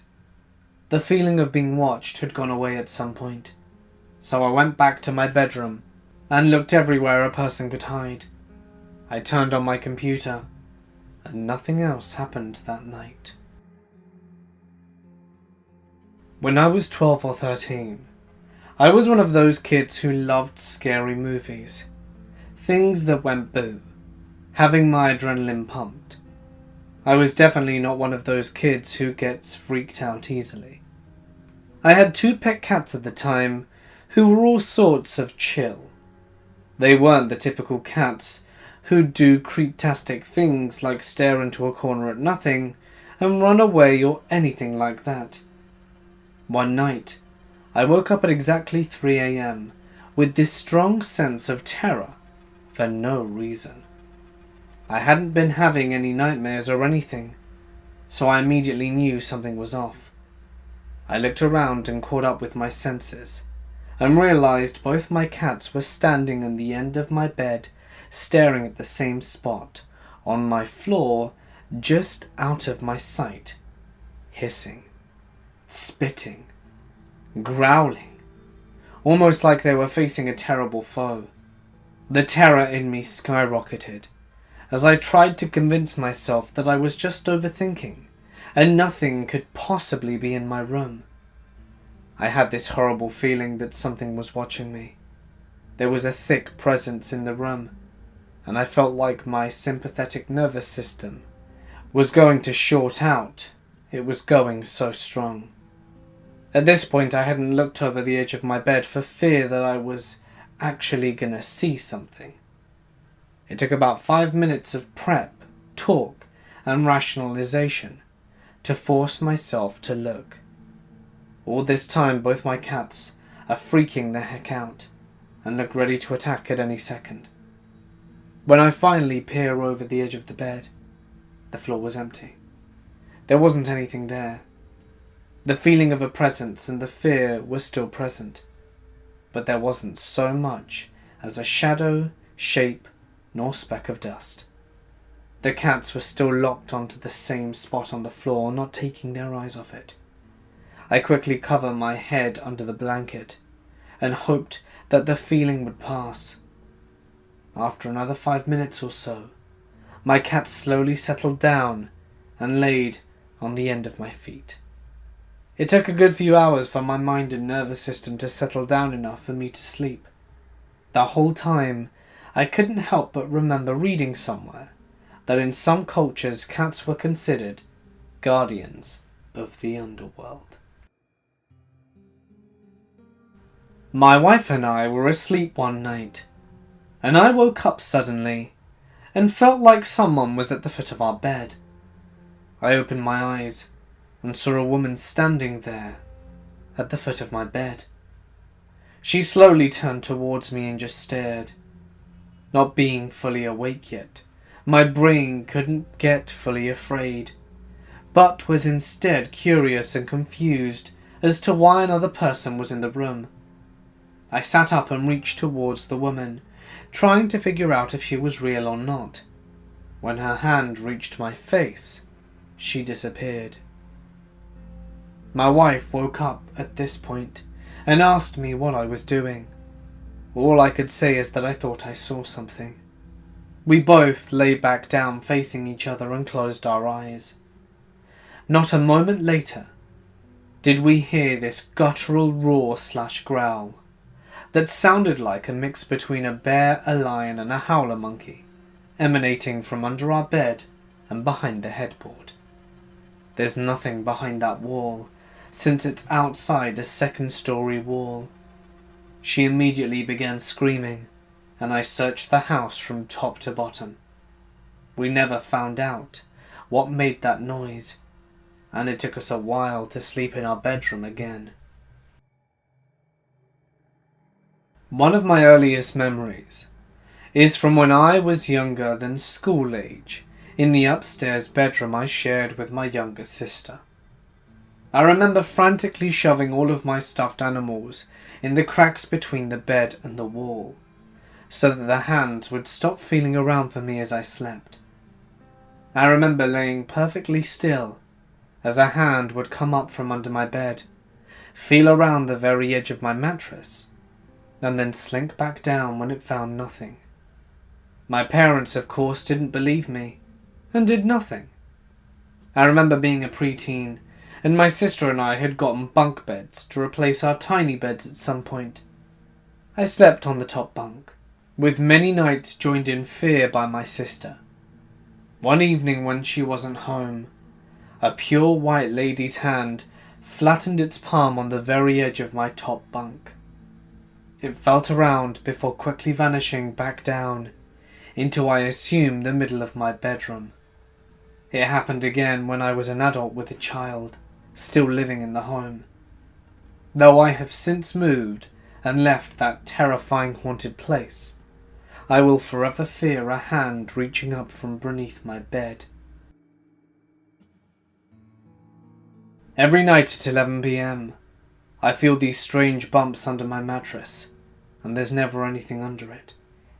It happened on completely different mattresses, and even when I'm not in my own bed, it goes from one corner to the other, and I know I'm not causing it, because I have lain perfectly still and not moved, and have felt the mattress be pushed up, and to go along with that sometimes when a leg is off the bed, and I feel this overwhelming dread that if I don't put my leg up, something horrible will happen to me. I've always been able to see and hear things, and it scares me. So the bed bumper really does. And now I'm feeling something because other people have felt it, and it freaked them out. I'm pretty creeped out by it. Any thoughts and suggestions are welcome. When I was around 8, something weird happened. It was Valentine's Day just after breakfast. My parents always gave us kids a little something for the holidays. That year, I got a really cute purple dress and a matching ring in the shape of a heart. I went upstairs to change into my new outfit. For some reason, I can't remember why, I decided to change in my parents' bedroom. I went into the little space in between their bed and the wall and put on my new dress. I started to go back downstairs and realized I'd forgotten my ring. I went back up to my parents' bedroom to get it, and under the bed, laying on his side, was a man dressed up in a genie costume. He was motioning for me to come to him. I was terrified, then ran downstairs hysterical. My parents couldn't calm me down even when they checked under the bed, and nothing was there. I've never had another experience like this, but I still remember exactly what he looked like and how scary it was. My sister once said she was getting out of bed one night to use the bathroom and felt something grab her ankle. Not something touch, but actually grasp fully. And if I recall, she saw a hand behind her bed, or something touch her hand. But I remember once we were hanging out in the living room, and one of the windows is 2 stories up, and we hear a bang on it, and look up to see a blue hand. This was midday in the winter, and we run into another room, and it's the same thing. Run to another room, and again, bluish grey hand on the window. Really freaked us out.